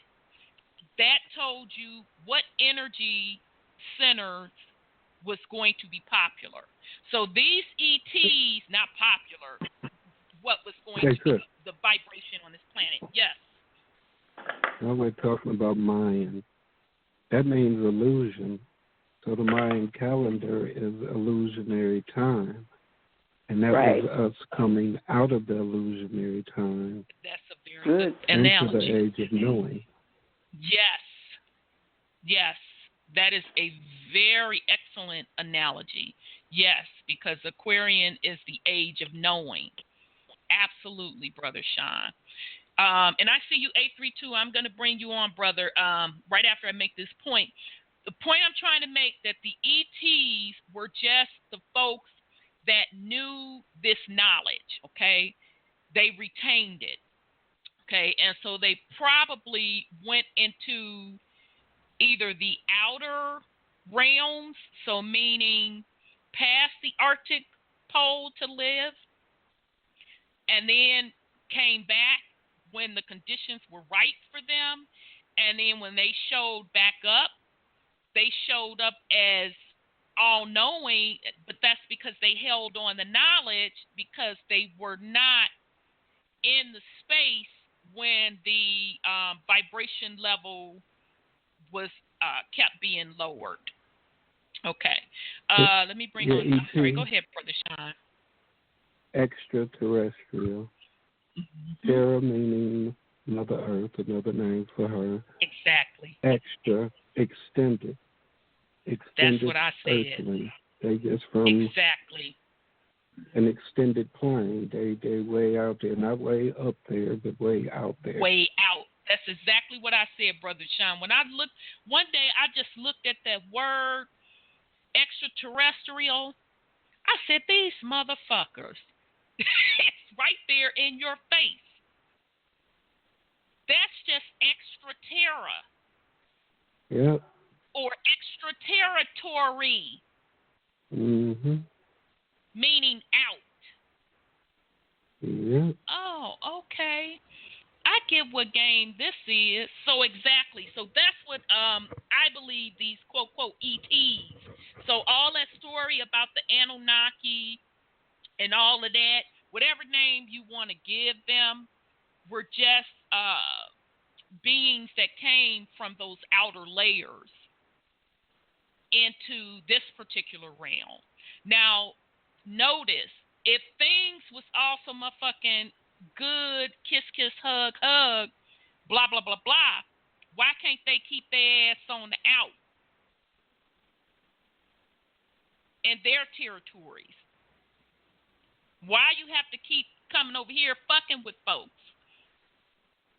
That's because the control, wanting to control the whole energy center, that black sun, okay, and to harvest the energy of others. So let me bring in 832.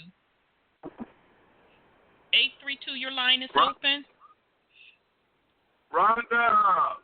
Hey, brother. And Sandra, my sisters from other misters. Hey, brother. Sean, my brother from another mother. Peace, brother. W-H-Y.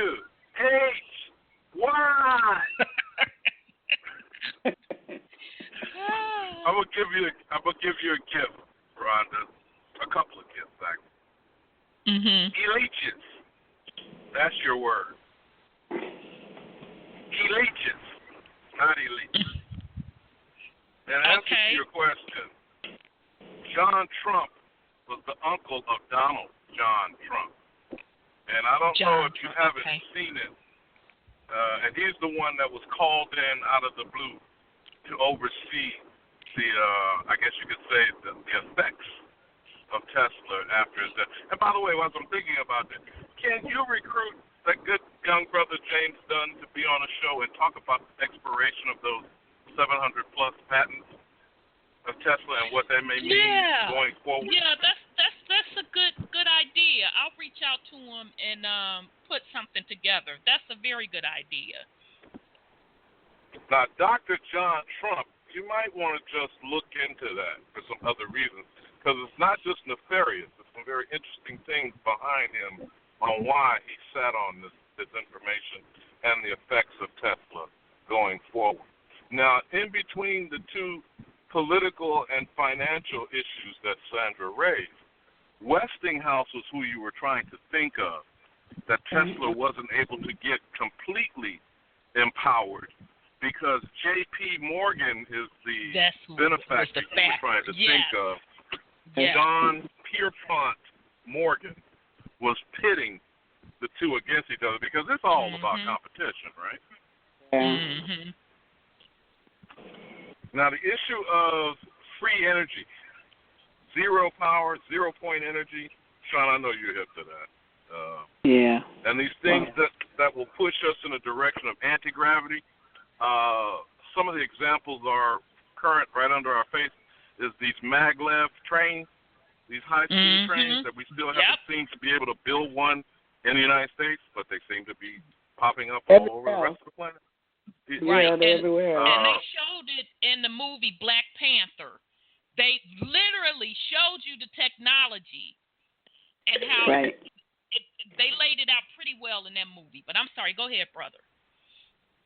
No, I was just bringing these points up to fill in the gaps that you were trying to think of at the time. John Pierpont Morgan is a very nefarious character that you need to possibly look into as well as you discuss this if you're preparing for the show with whether it's James or the unveiling of these Tesla technologies, the presumable almost 8,000 patents that are suppressed, if you haven't heard about that. One other urban myth, are you familiar with the Moody machine? That was some years ago, back in the, I want to say, late 70s, early 80s, when we were supposed to have a combustible engine providing us 80 miles a gallon. And the Big Three or whatever, or Motor City, bought it out and sat on it. You know? These kinds of things, it's been going on a regular basis, you know. But back to WHY. If I'm not mistaken, when we were talking last week, that's why I was raising the issue of whether you had gone into the Bermuda Triangle, those islands, Bimini, Bahamas. Am I not mistaken, Sean, we had a discussion about this previous when we were talking, I think it might have even been when he was doing the Book of Inky series. There are crystal pyramids submerged in the area that we call the so-called Bermuda Triangle that are emanating. Can we not? Go ahead. No. I'm just chuckling because literally the next paragraph is called The Great Crystal of the Atlantean.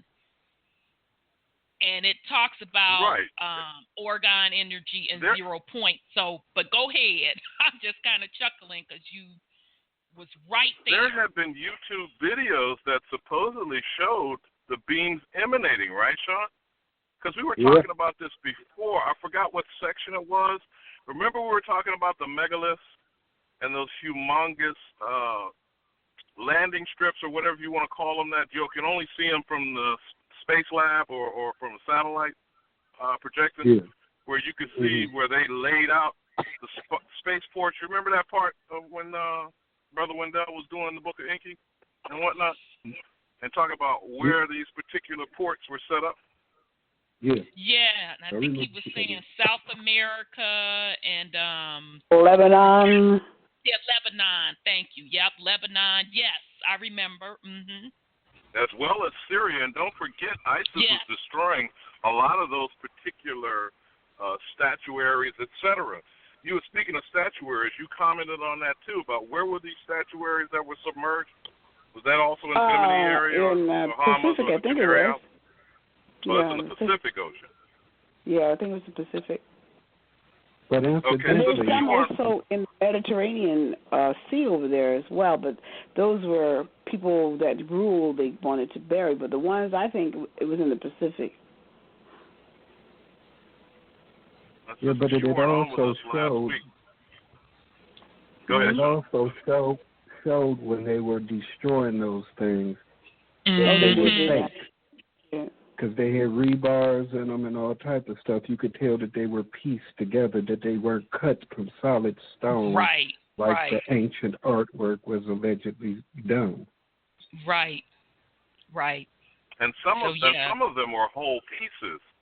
So I don't know if that used scalar technology, like you talked about, laser cutting. Is it something that's a vibratory situation where the art? I don't know how anybody, if you're into sculpture or whatnot, they say that the actual thing exists inside the stone. You're just peeling away the layers to reveal the actual essence in that particular statue or piece. But here's the thing, okay?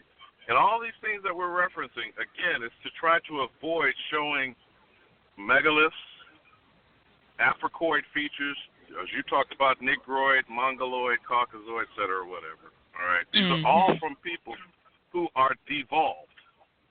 Remember, at best, these people have come from us. I'm still questioning the level of humanity in these individuals because they're pretty damn bestial, even being objective. Looking at them, talk about their own history. All they know is bloodshed, debauchery, and violence. I mean, that's not me talking.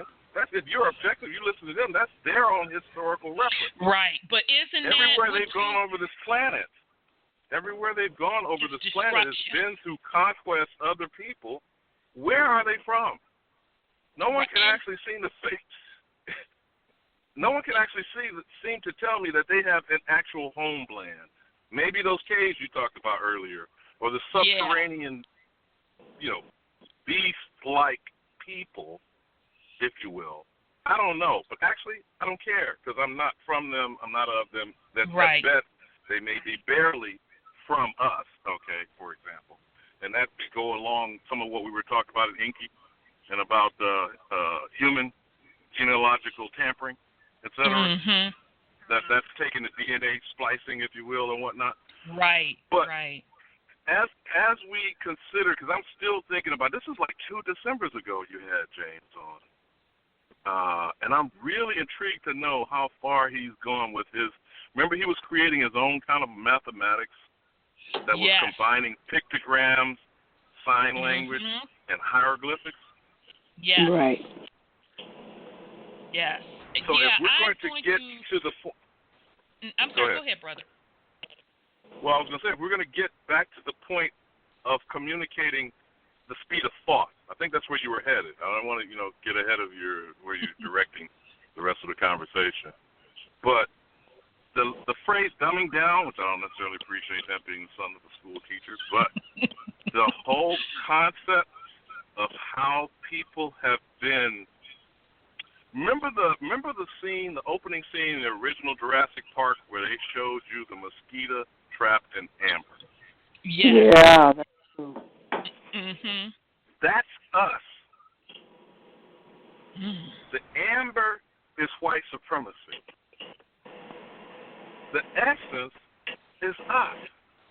And if we were able to communicate at one point in some prehistoric time, some antediluvian area, some pre-Atlantean time frame, where using all these pictorial images of movies like Avatar, like the connectivity of the mother Pandora was the name of the planet, by the way. I think you were trying to think of and there was a particular portion in the planet that was elevated because it was so heavily magnetized. That's where the All Souls were, and where the main mother tree was. That the demons of that particular story were trying to get to and to destroy. They could not conceptualize being in a holistic harmony. This thing is still a concept to them when it is reality for us. You follow what I'm saying? Yes. It's kind of like we're talking literally foreign language. So here we are trying to project on a certain people something they're not even capable of being, while we're suppressing our capabilities. And I'm not talking about superior, inferior, better than, worse than. I'm talking about what is and what is not. You feel me? Like, you're a female and I'm a male. I'm not female. You're not male. That doesn't make me better than you. Doesn't make you worse than me. It just makes it be. You feel what I'm saying? And our problem, and this is saying this individually and collectively as a people, we're being confused away from what we be. As Big Mama used to say. We be doing it. Okay. Right. But we keep suppressing ourselves, and I'll leave on this quote from Mandela. He said, and I'm paraphrasing now, the worst thing a person can do is not be all that they can be. That's the trick of white supremacy, and I yield, my sister. All right. Thank you, brother. Thank you, as always. Yeah, and I'm going to reach out to Brother James. I think that's a good idea to talk about Tesla technology, how it all ties into using Mama Earth's natural energy system, the ley lines, and to kind of get his feel on where everything is going. So I'm going to put that together. Thank you for that. I think that's an excellent idea. I'm sorry. Go ahead, brother. Go ahead, Brother Sean. Talking about the big three, Ford, he was over in Germany during the World War, actually making vehicles for Germany. And his plant was bombed. And he sued the United States and won. And still was able to do business over here. So him having done business over there, he knew about Tesla stuff. Yes. I mean, nobody's great until they come over here. Right. Right. And didn't he get his design from a melanated man? Yep. Yeah. Exactly. Yeah. Melanated man over here. Not over here. Yes. Yep. Melanated man over here. Yes, indeed. That whole T model, that was a melanated man's design, and they remain cool throughout all of each other's lives. And I forget how they were connected, how they knew each other. But yeah, that was a melanated man from over here. Well, everything is ours. Everything is ours.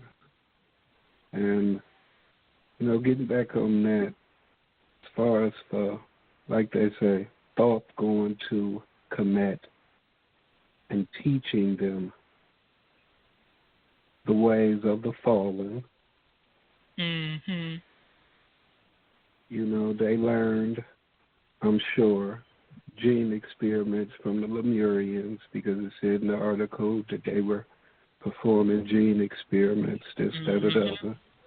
Yep. They took that over there up in the Caucasus Mountains, and that's where they created these things at.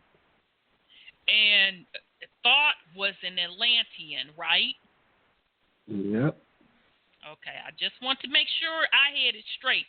And what Brother 832 was describing when he was saying that, we're trying to make them get a concept that they just can't get and Avatar was showing that in the movie because,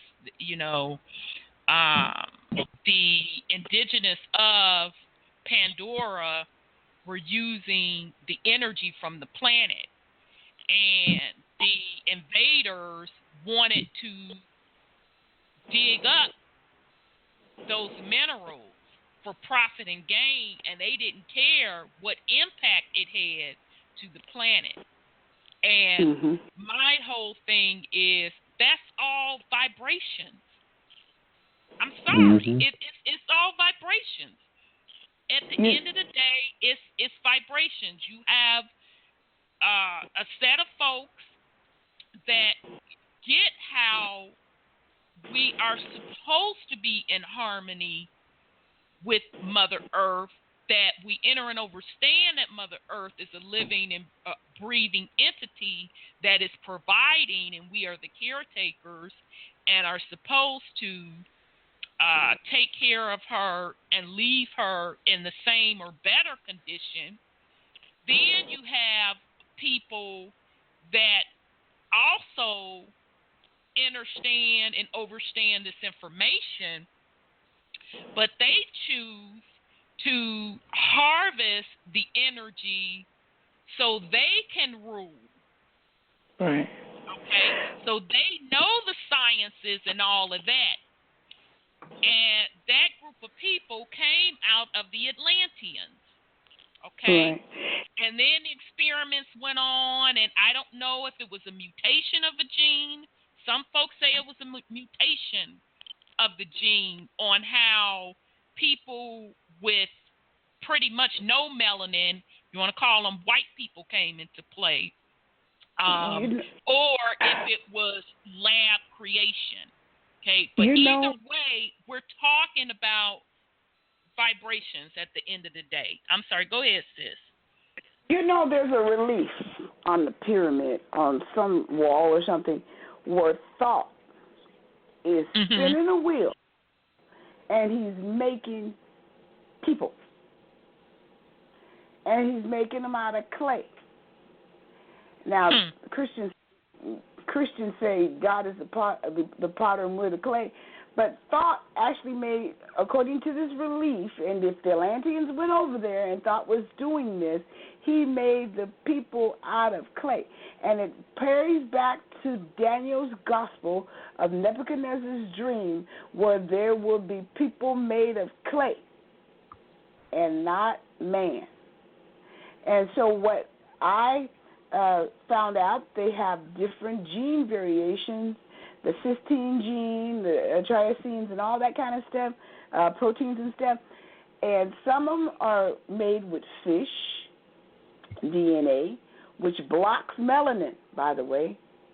And then there's some that are made from birds. And I mentioned this before, and my brother there just hung up. He off at me, but they are created by splicing and dicing them genes. Of the genes.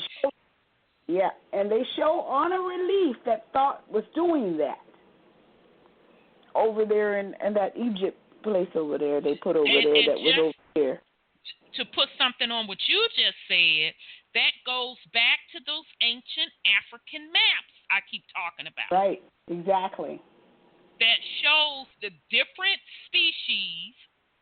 Okay, so you can't even really bring the white concept, because the white that we know today, I saw them on that map depicted underground, but the rest of the species that you described, the bird, the fish, and then like half horse and all of that, exactly. They depicted that on the map as well, and they show the Africans, quote, quote, Africans, fighting them off. They showed the cyclone, the being with the one eye, all of that they showed on that continent.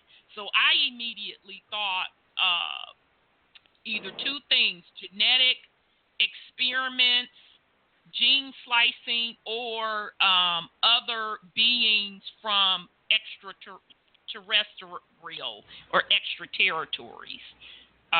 coming into the realm. Well, I heard that Thought was a fallen one, and he and his, along with the ones in the Book of Enoch, he and them were doing all this stuff and taking and making man and then slicing them together with animals, which gave them the heads of birds and the heads of jackals and all that kind of stuff. So that was normal existence over there. Indeed, yep. Brother Sean, that you have something, that's why I paused. I thought you had said something. Well, if you think about the Cyclops being giants, one eye right in the middle of the head, actually where the pineal gland is. They weren't dumb. They had very acute senses. Because if you think about it, he was like, Jack and the Beanstalk. Feed our soul from. I smell the blood of an Englishman.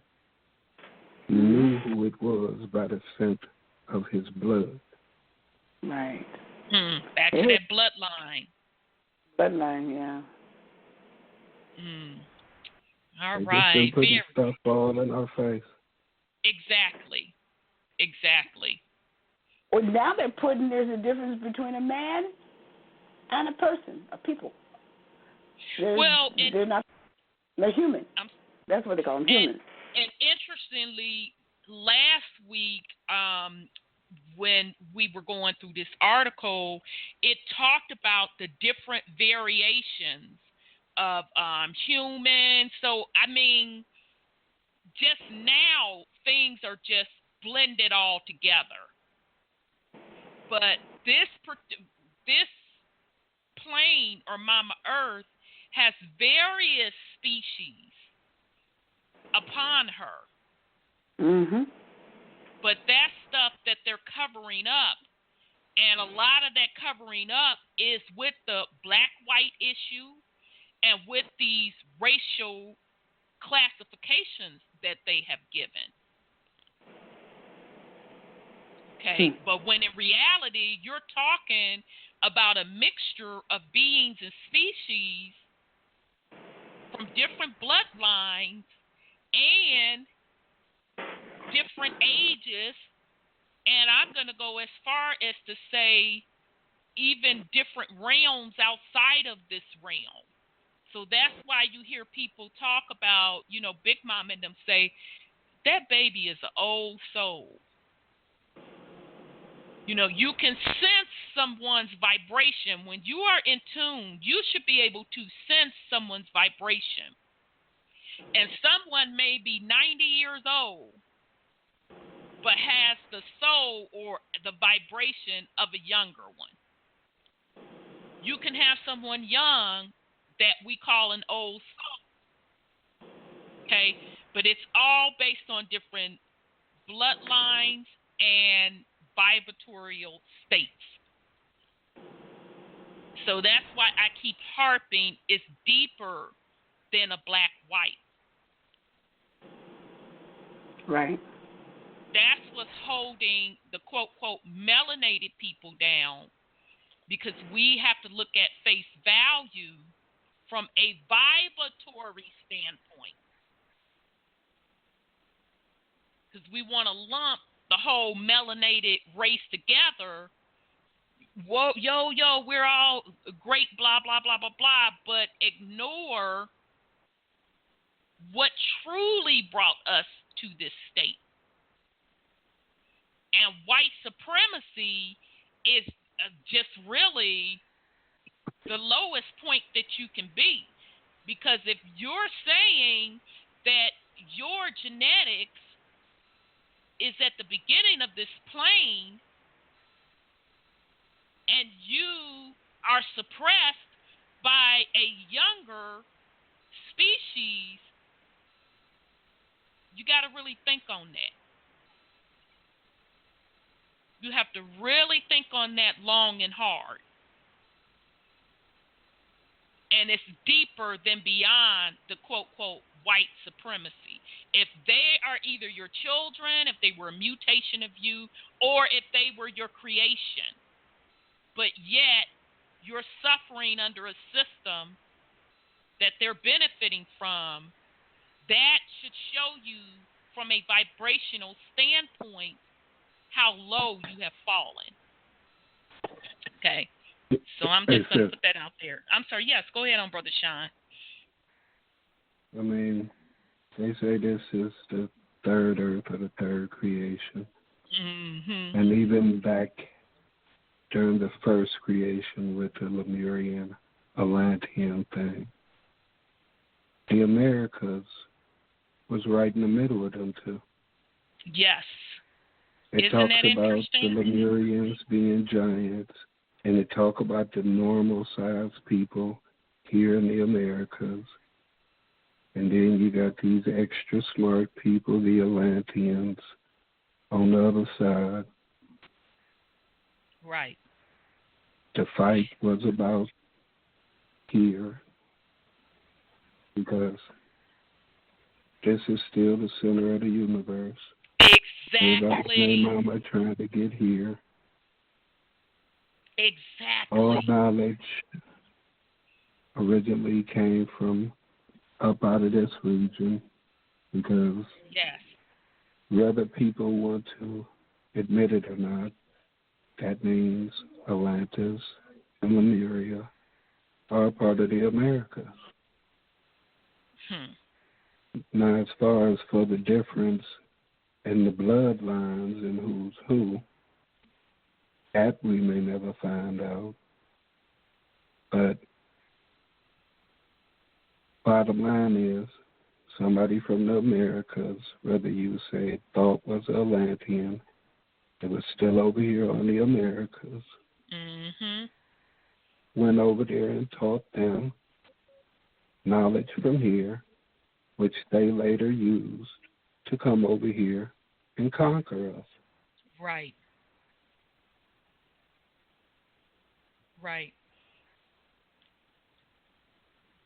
Well, I mean, as far as for some of the family that may be wondering, as far as for everything that we covered, what that has to do with ancient wars, as far as for the animals or whatever, that means everything is out of balance. Yes. The animals turning on us and each other. Is that not a war? Yes, it is. So everything now is dualistic in nature. Everything is killing something in order to live. Right. And there's no need to do it. Exactly. You're None killing and whatsoever. dying all at the same time. Exactly. None whatsoever. So exactly, and I think we brought up this point last week, and I think Brother Sean brought a powerful thing that he ended with. If you think that you're returning to something great, you need to rethink that again. If you want to keep repeating the same cycle, then you're free to go ahead. So the reason that, we are doing this ancient wars is to show you that each iteration of the earth, we fail to lower vibrations in the process through these wars because we were out of balance. So even the civilizations of Lemuria and Atlanteans and Kemet, they weren't all that because they fucking failed.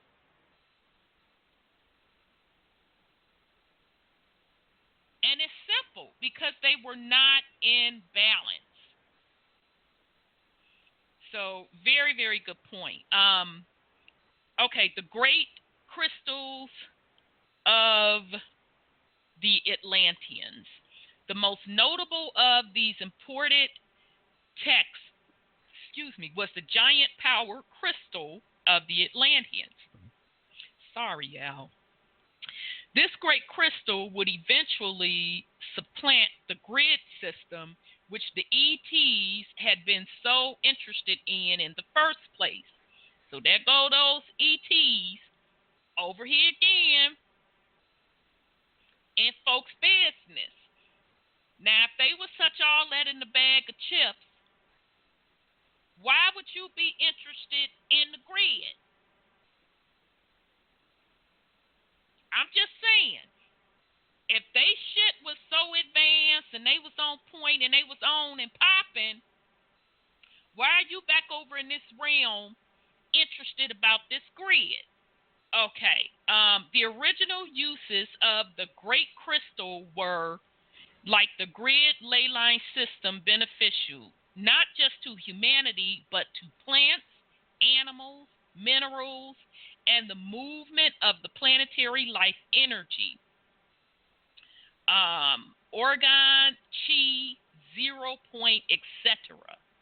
The Great Crystal itself was in a way part of the solar, now they finally starting to damn admit it, part of the solar / planetary energetics. Yet the crystal was also autonomous and advanced in its function. At first, the crystal only had significant powering functions during the solar day of the Atlantean plane, where it was constructed / grown. And just real quick, a sis just put up a video on Facebook showing where this brother is growing crystals. I found that really, really fascinating. So that's interested to see it come up here about crystals being grown. Okay, so the grid / ley line system, when first mapped out during the original Earth civilization of Poseidon, Atlas, and other very highly functioning human beings, demigods, were also at first semi-dependent on the solar day. The Atlanteans of this time period, with the advice of the ET group who had brought this technology to Earth, did many experiments both on and with the Great Crystal. They did observe that while not able to be a source of power at night, there was indeed residual power stored throughout the crystalline complex at night. The whole complex acted as a giant capacitor at night, though at first this was not able to be used in any functional way. The other limitations to the Great Crystal was even at full power during local Atlantean solar noon, only devices, ships, disks, AI-type devices, network, and small transceiving crystals in the same Earth hemisphere as Atlantis were able to be powered or otherwise energized / useful. Even small pure crystals with no load, if located opposite of Atlantis around the globe, were not significantly energized. The only later development / upgrade in this era of time was that eventually small bits of communication and / or empowerment of very small devices could go through the crystalline network on the other side of the Earth. Okay, so location of the Great Crystal. The Great Crystal was placed east and north, what now is the present-day Bahamas. All this area, once a great plain of Atlantis, is now miles under the Atlantic Ocean. This great plain of Atlantis survived one reduction of size of Atlantis, but the plain and the Great Crystal did not survive the Great Flood. There you go, Brother Sean, which the crystal itself helped to create.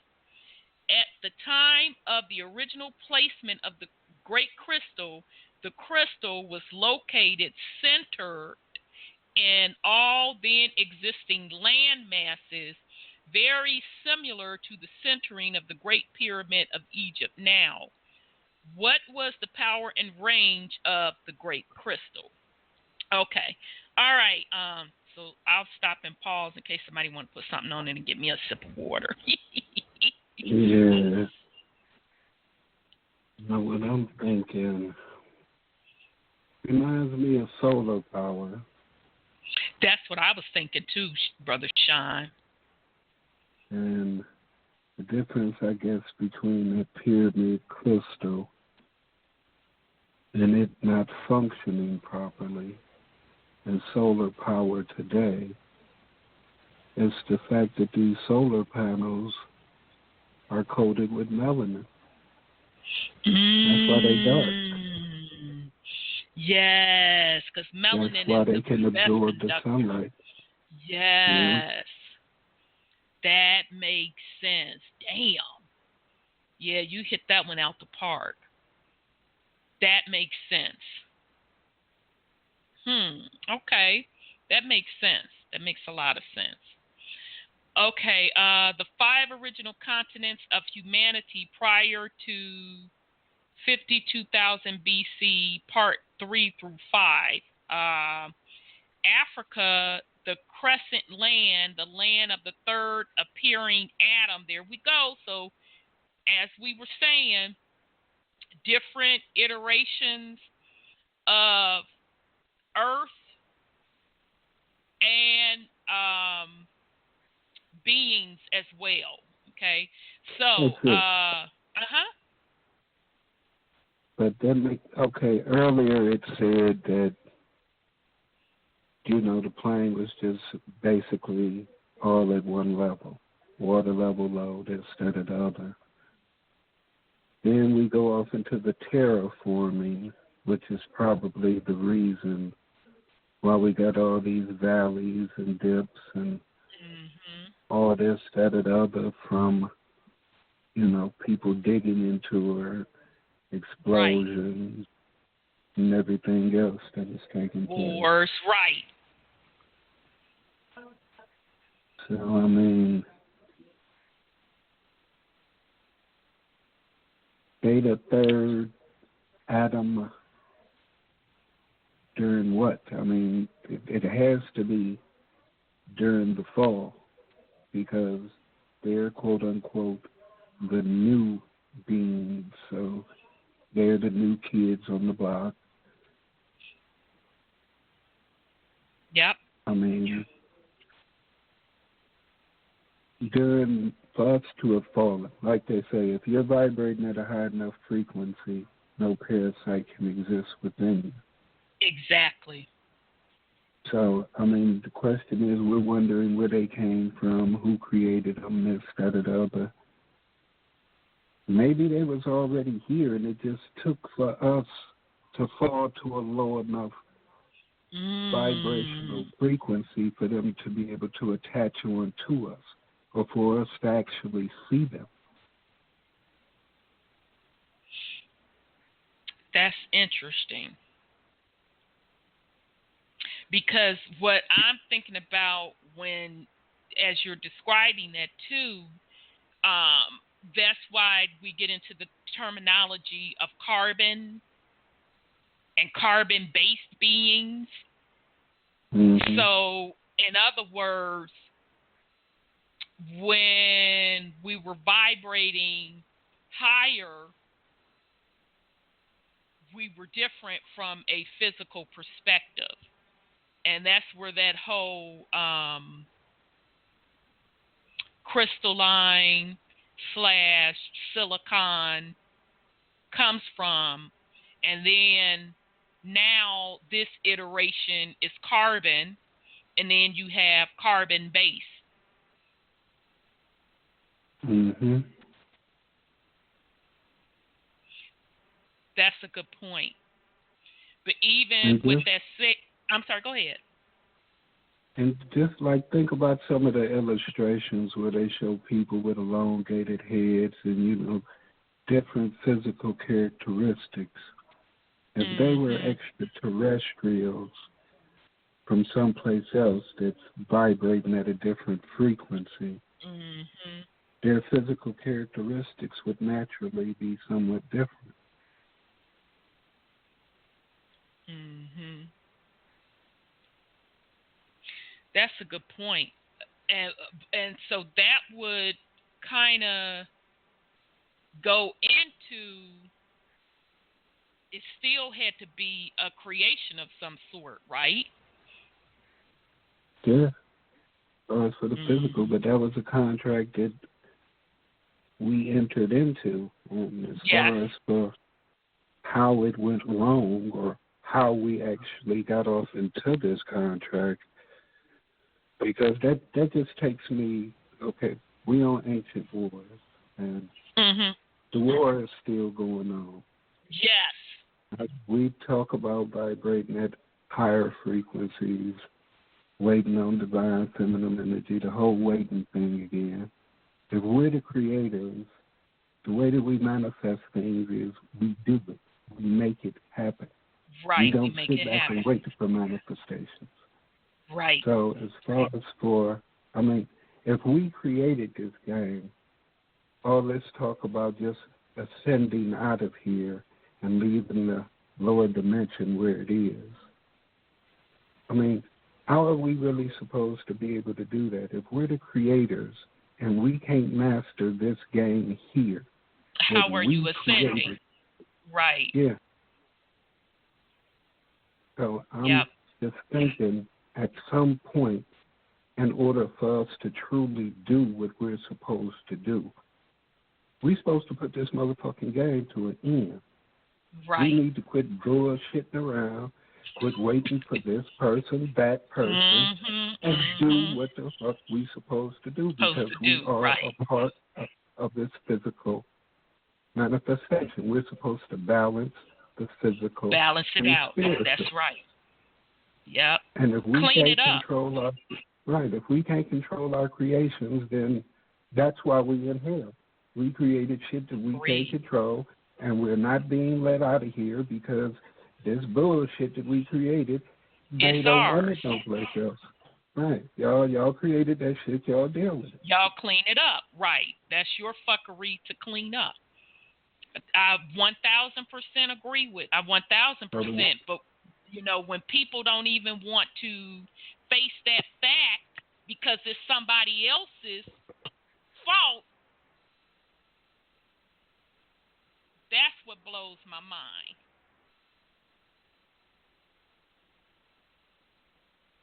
But yes, you're absolutely right. I can't disagree with you at all. You're absolutely right. It started with us, and it will end with us. And a lot of what we're seeing right now is you have some of us, in the small portions of us, that see that, and that's their goal, to be a creator. And then you have others of us waiting on something, or the majority of people waiting on something. And then you have a group that's just in the middle, that's in chaos, because the energy has shifted and they don't know what to do. And even the people that's waiting on something, they're either don't know what to do or don't want the responsibility or the accountability to clean up. And I was just having this conversation with someone that that's why, as on an individual level, you can't be concerned about waiting on somebody else or the collective to do something, because I believe this is cleansing across the planet. This is cleanup time. That's just my personal opinion. This is cleanup time. Yes. I mean, people worried about what everybody else is doing. If you're doing it and becoming it, exactly, you affect your children and those around you. Absolutely. And that could possibly be a way of you breaking this reincarnation cycle on your bloodline. Absolutely. Absolutely. I'm so glad that you said that about the bloodline, brother, because that's exactly what the sister and I was talking about. I said, you know, everybody is so focused on, I don't want to say everybody, but majority are so focused on, well, if our people will come, God damn it, clean up your, like grandma and them used to say, clean up your own doorstep. Mm-hmm. How the fuck you gonna live in squalor? You have poverty in your family. You have abuse in your family. Cycle of poverty, cycle of government dependency, cycle of incarceration in your own motherfucking family. But you're going to be concerned about what we doing. No, bruh. No, sis. Clean up your own fucking bloodline. You can't even be concerned about making no collective change when your own shit ain't together. If you can't master your own bloodline, how the hell you supposed to be concerned or worried about what the collective gonna do? And when the collective do X, Y, and Z, then your shit gonna lift up. No, lift up your own shit. Creation and manifestation comes from within. You have the power to do it for you. But that goes back to, again, the accountability. Because when you're accountable for your own actions, for your own behavior, then things start moving in motion. You create, you make shit happen. So most folks talk about freedom, most folks talk about sovereignty, but they're not willing to put the actions behind it and clean up their own doorstep. I 1000% agree with you. And it all goes back to the concept of within. So very, very good point, Brother Sean. Very good point. Okay. The 5 original continents. We talk shit. I done lost my little thought. Okay. Africa, the crescent land, the land of the third appearing Adam and Eve. There we go. Prior to 52,000 BC, Africa only existed as a large crescent. The parts existed above water then and included the eastern portion of Africa, as well as some of what is known today, southern and northern portions. In addition, Madagascar was then connected through this large crescent through a peninsula. This large crescent with the peninsula and large mass of Madagascar to the east form a symbol or glyph that was considered divine in origin. The third appearing Adam and Eve were black in color and like the rest of the divine origins.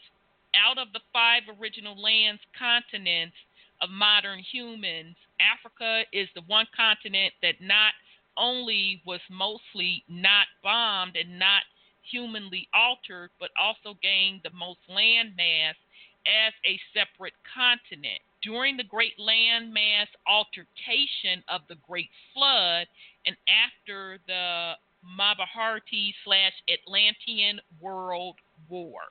Okay, so it sounds like to me they're describing that this flood, and Brother Sean knocked that shit out the park, that the flood was the one that started showing the different continents. So meaning Lemuria and Atlantis sunk, and then others shifted around. Okay. Gobi was the original land to the fourth appearing Adam and Eve. Gobi, an original continent, was washed over and altered during the first Lemurian/Atlantean cataclysm of 52,000 BC. Bombed, there we go, Brother 832, raid, destroyed, and finally flooded by the Great Global Flood of 28,500.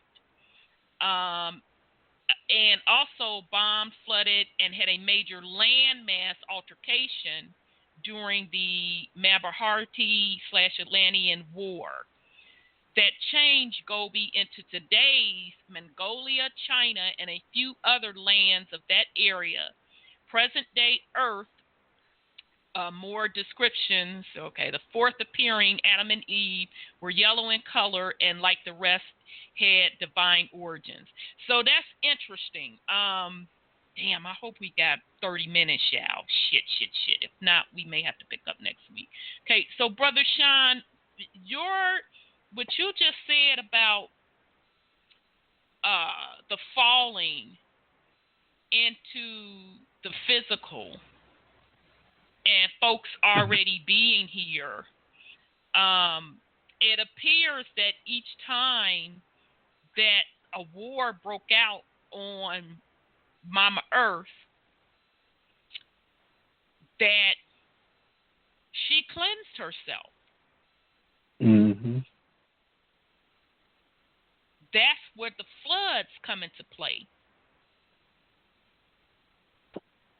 And the appearing of a landmass. So she shifted, and maybe that's what the pole shifts are, family. Maybe that's what they are. But they're saying pole shifts is Mama Earth adjusting her fluid levels to motherfucking cleanse. Yeah, but you also got to remember how they said about them 1,000-year-old folks who know how to get up out of here. Yeah, and this time, the certain collective consciousness shutting it down. Because, I mean, if you really think about it, they are the ones that are causing the chaos. Right, they're keeping the game going on. Exactly. They're keeping people up under the spells. Mm-hmm. Because, not jumping off into next week, but the whole thing with language. Mm-hmm. All times that we know of through language, written or whatever, is during the fall. Yes. And it's all part of a spell.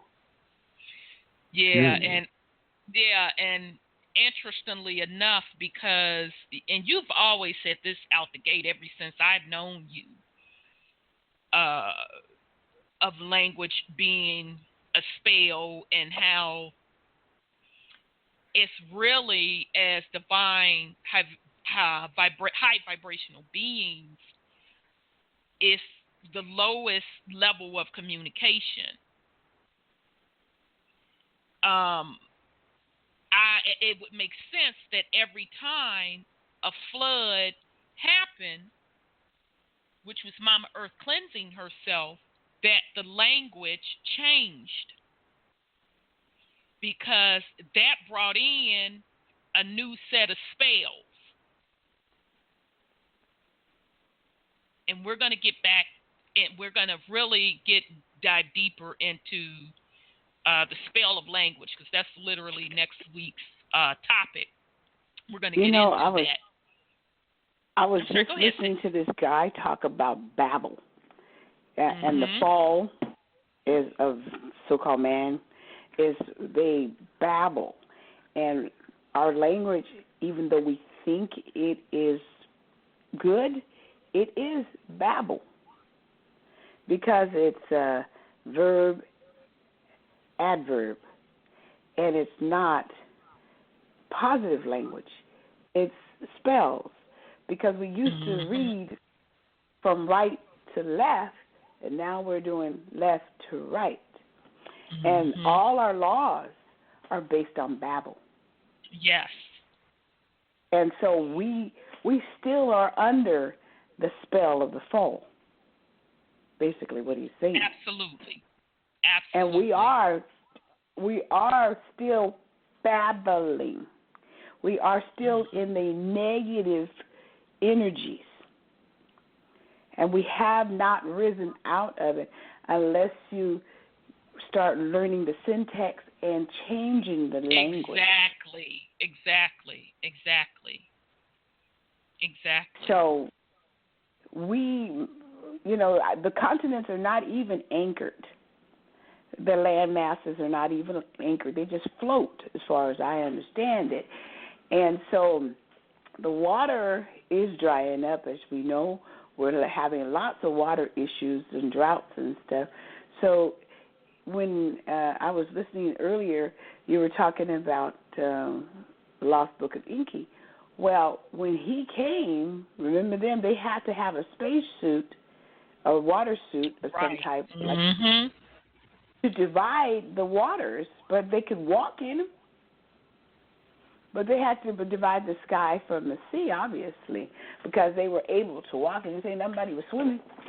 And so they are probably going to return to the way it was before mankind came and cast their spells, or the fallen ones came and made man fall in its quest to be whatever we were trying to get before we fell. I don't know.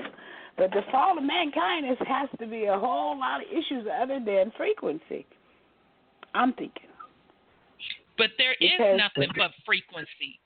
Yeah, but they're changing a lot more. There's something else that's changing in the fall. Yeah, and sis, that syntax grammar, I think that's bullshit too, just like the whole Atlantean program. It's still dealing with a language that's being created. I mean, it's originally we communicated telepathically or whatever. Exactly.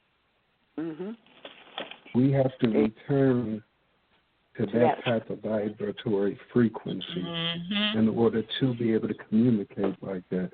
Right now, everything that we think and say according to this language is something that we've been taught, because it's based upon the thought that was given to you that each word allegedly means. Exactly. With this own vibratory rate, yes. Absolutely. Okay. I'm sorry, you had something else to say, Brother Sean? I was just thinking if we're going to let go, we got to let go of all of it. Because this language is a part of the program. Yes, it's how you communicate within the program. So if you want out of the program, you can't just leave parts of it alone and still want to use other parts of it. You still in it. Right. That's just like saying I'm going to upgrade my computer system, my total computer system. Oh, but I'm going to hold on to a part of that. No. So, very good point. So, yeah, we're going to get off into the spell of language next week. It is very, very important, and you'll see why. Because, I mean, this particular article started out the gate saying that language had to be, quote, quote, created when the Lemurians failed. So out the gate, it was telling you how important language is, but it's overlooked most of the time, and that's purposely, because it is to keep you under that spell and for you not to enter and overstand and master the code. Because it is a code, believe it or not. It is a code. Okay, so Hyperborea. Hyperborea, and known by other names also later the land of Samaria. Hyperborea existed in two distinct sizes, similar to Atlantis, existing in three different sizes. Its first and original size was a continent-sized landmass that existed where the polar seas exist today, above Russia, existing south into what is the Caucasus mountain chain. Hyperborea also extended south and west into today's Scandinavia and even partially out into today's North Sea, above the British Isles. It overlaps into what is today central and northwest Russia, also parts of Scandinavia. The fifth appearing, Adam and Eve. Damn. Okay, so they went into this. I'm surprised, but whatever. The fifth appearing, Adam and Eve, white, originated in the southern Caucasus area of what was then Hyperborea. Okay, so they're putting that concept of white not coming in until the fifth iteration of Adam and Eve. Okay, so during the first global cataclysm of 52,000 BC, Hyperborea was cracked in half, with portions of that continent subsiding under the sea, similar as to what happened to Atlantis at the time. The furthest eastern and northern portions were lost. Many coastal areas flooded, and quakes and the later storms significantly altered the landscape. Prior to the 52,000 BC, the Caucasus area was flat and only 100 to 200 meters above sea level. The first cataclysm caused a land uplift in that area. The second size of Hyperborea, 52,000 to 28,500 BC, was then much reduced, similar inland area comparable to today's Australia.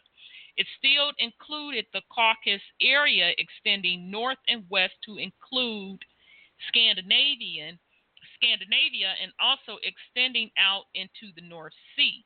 Technically, like Atlantis of the same period, it was a physically divided land with a waterway and also had an inland sea.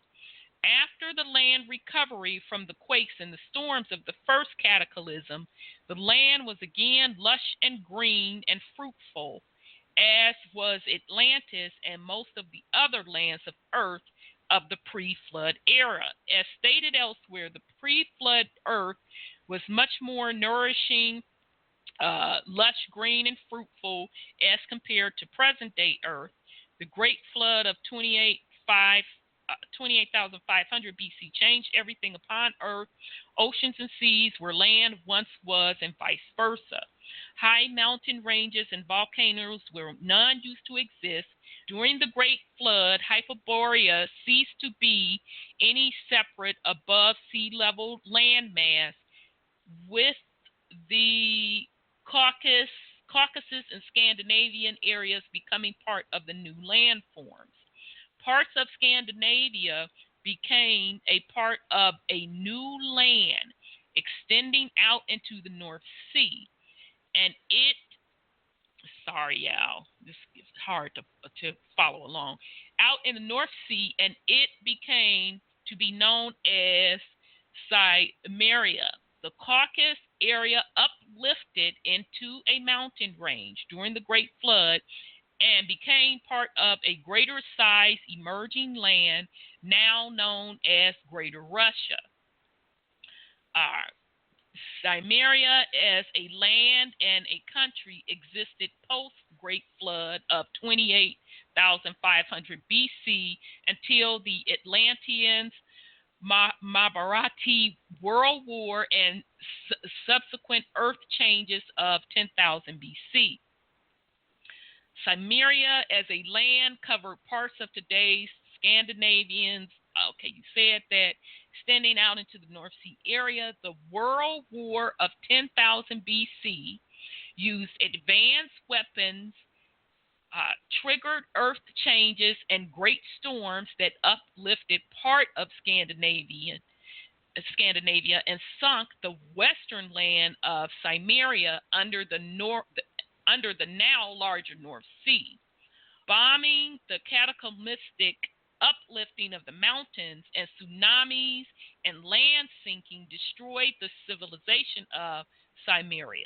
Ancestors of Cimmerians of that time included large numbers of expat Atlanteans, some people from both India and Gobi, and those that eventually migrated away from the Caucasus areas. Okay, now that makes sense. Let me finish this last one, then we're going to have to stop and talk about this. These migrations occurred sometime after the Tower of Babel event. And they have a section in here, sis, that explains, that goes in the Tower of Babel. After humanity had gone through another dark era, present-day Scandinavia came to exist after earth changes caused by war that sank, altered, and broke up Cimmeria. Okay, so let me get some water. Sorry. Okay, so I find it interesting that they talk about this whole Borea. Today, when we hear about Hyperborea, they're talking about that same area. Particularly now, they're talking about the Arctic, that Antarctica area, and where the Aurora Borealis is, where the black sun is.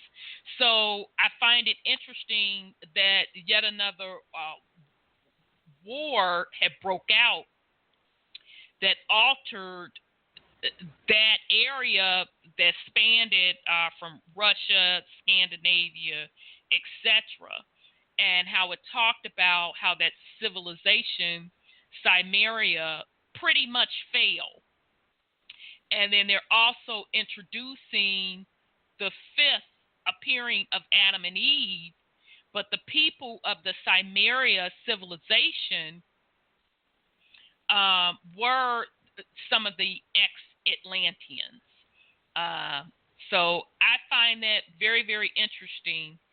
And they're saying that this happened after the Tower of Babel incident. And I was trying to see on this map if they don't show me on this map. Sometimes they put a map out of the area, but they didn't put it out this time.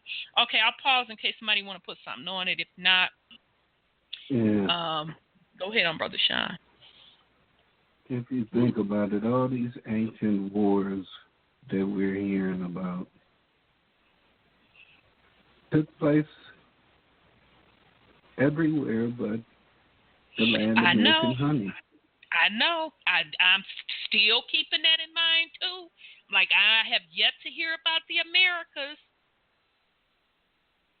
That's the most recent. That's because it took all these years for them to get up in here. Exactly. Because we weren't letting them in, right? Exactly. But that goes to show you who the first were. Obviously, we've been able to combat the rest of the world and keep them up out of here for millions and billions of years. Right. I mean, just think about how far we had to fall. Awfully over damn those far. Millions and billions of years. Absolutely. To even want to let them in. But the killer part about it, they still ain't beat us. True that. It's this one sister, damn, I can't think of her name. I think it's Dr. Mumbai, Mumbai. She has a YouTube channel. She's out of Africa. I can't remember if I think it's Kenya. So she reports on things from an African standpoint. So she specifically has been recently talking about South Africa and how all of that's shaken off, or the return of the land, and she ties that into the vibration of the planet rising and people's consciousness changing, and for them realizing that they have the power, and this is bullshit, to live under a white supremacist system. So she was being interviewed by another brother that had a show, and she made the statement. She said, I don't know if you all in America realize, my brothers and sisters realize in America, we look up to you. And I just kind of sat back like, I know that, but most of our people still don't get that how powerful this particular area is, that the Americas is, and the people. The rest of the world looks to us. That's why the technology, exactly, the technology has always come from here. All of that. We're the trendsetters around the planet. All of that. Perfect sense. So the last final fall, yes, the last final fall was on this island, Turtle Island, the Americas, and that's where the cleanup is going to happen, with the consciousness of the people. It's our consciousness that's going to spread across, or that is spreading across. Okay. The next thing is going to be the land. Another video popped up in my feed where this particular white woman out of California, Sonoma, had went to a city council meeting months before the fires jumped off, and she was pretty much telling the council that PG&E, the power company there, Pacific Gas and Light, was going to, because they're owned by one of the parasitic families. I can't think one of them. I don't want to misquote. But anyhow, how they had an agenda to move folks off of that land, and they were going to use disasters to start doing it. Now, this woman went up in there and she videotaped this, so this ain't some shit that she's saying. She videotaped her in front of, or somebody videotaped her, talking before this council meeting 6 months before these fires jumped off. And she brought her evidence with, and all of that. So the motherfucking fires jumped off.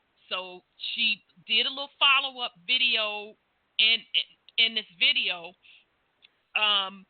saying pretty much, I told y'all asses that this was going to jump off. I told you it was planned. But this is what blew my wig back, because we have been saying that all of this movement about land or immigration, because folks got to get back to where the hell they supposed to be. Okay? She said in the follow-up video, they are going to keep removing people off this land. You're not going to be able to go back. And this is the excuse they're going to use. Now, she had the documentation in her hand. She said that they're going to use the excuse that those places are ancient Indian sites. That's cool. So I said, wait, this lady cannot have damn said what I think she damn said. So I backed it up 3 times. Yeah, you know the older white lady. She was standing out with the sunglasses and stuff. She said the fires came from the sky, laser. Yes, she talked about that too. Yeah, she talked about that too. And there's plenty of videos on that. You can go where folks been really busting their ass out because you can see where it was targeted and melting metal and all of that. But the thing that got me is out of their own documentation, she said that they're going to use the excuse that these people cannot go back to these lands because they're ancient Indian lands. Hey, sis. But in the ADRIP, it states that the indigenous people have the right to visit all of these ancient sites for free whenever they want to. So they can designate it that if they want to. That means we got free access to it according to their documents. And to be honest, Brother Sean, that's why I keep saying what's being given to me and what has been given to me over these past couple years, they're purposely moving people off these lands because they know destruction is coming. If you not where the fuck you supposed to be, your vibration matching where it's supposed to be matching, that's ass out. I really, really do believe that they're trying to prepare their people. You hear about this tiny house movement, folks talking about scaling down, and they're preparing. They're trying to prepare those people, their people, and some of them, or not some of them, most of them don't want to give up that land, and these folks already know. That's ass out because it's cleansing time. Yeah, but you got to think about it. They people lost and confused too. They got them to believe that they were other people that they were not. They got them to believe that this was actually their homeland. Their land, yeah, and that's the sad part about it. Yes. Here and everywhere they've assumed the identity of melanated people. Yeah. So just like Dude said earlier, they're geographically challenged. So they're not going to sit up and explain that to the common quote-unquote white folk because, hey, if you don't know no better, that's on you. I mean, we in the age of knowing. I mean, look, we trying to straighten our hand with the original people. We trying to break this karma up off our back. If your dumbass don't know how to follow suit and apologize to these people and run back to the cave, you doomed. I ain't got nothing to do with that. Well, so and isn't it interesting? I'm sorry, I didn't mean to cut you off, Brother Sean. Go ahead. I'm just saying they pawns in the game too, while they sit up and think that they better than us and talk all this stuff about us. Y'all are lost people too. You really don't even know who you are. Absolutely, and like you said, it is the people's responsibility to be telling them, get your shit together. Just like we're doing for our people, get your shit together. You're the oldest. You got to turn it around and create woo, woo, woo, woo. So you're absolutely correct on that part, Brother Sean. And shit, I lost my other point. But oh well, God damn it was a good point. Well, you know what? That's why 2020. That's why that 2020 census. That's why they're doing that. We were talking to what do you want to call them, white lady, and she said they're going to have to say where they came from. She said she was a notary, and she was like, it's going to be tough They don't know where they came from. Yep. Uh-oh, sis, you still there? I'm still here. Oh, okay. I heard something in the line. Okay, because we only have 4 minutes left.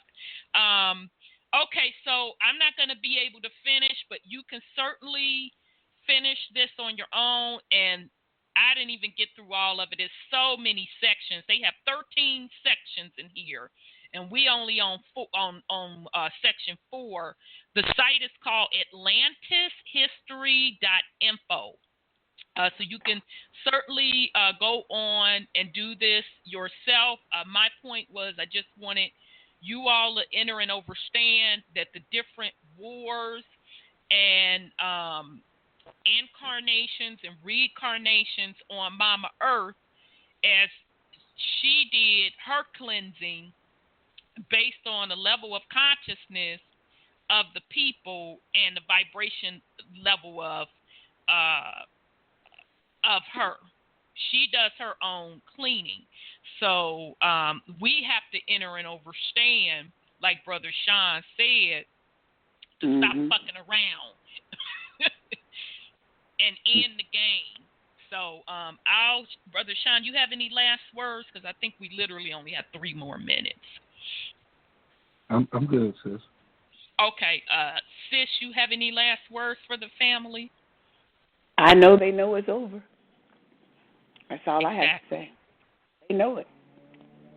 Exactly. And we just have to clean up our own doorstep and stop fucking around. Exactly. So, very good point. We'll be back next week, family, with the spell of language. So I'm looking forward to that.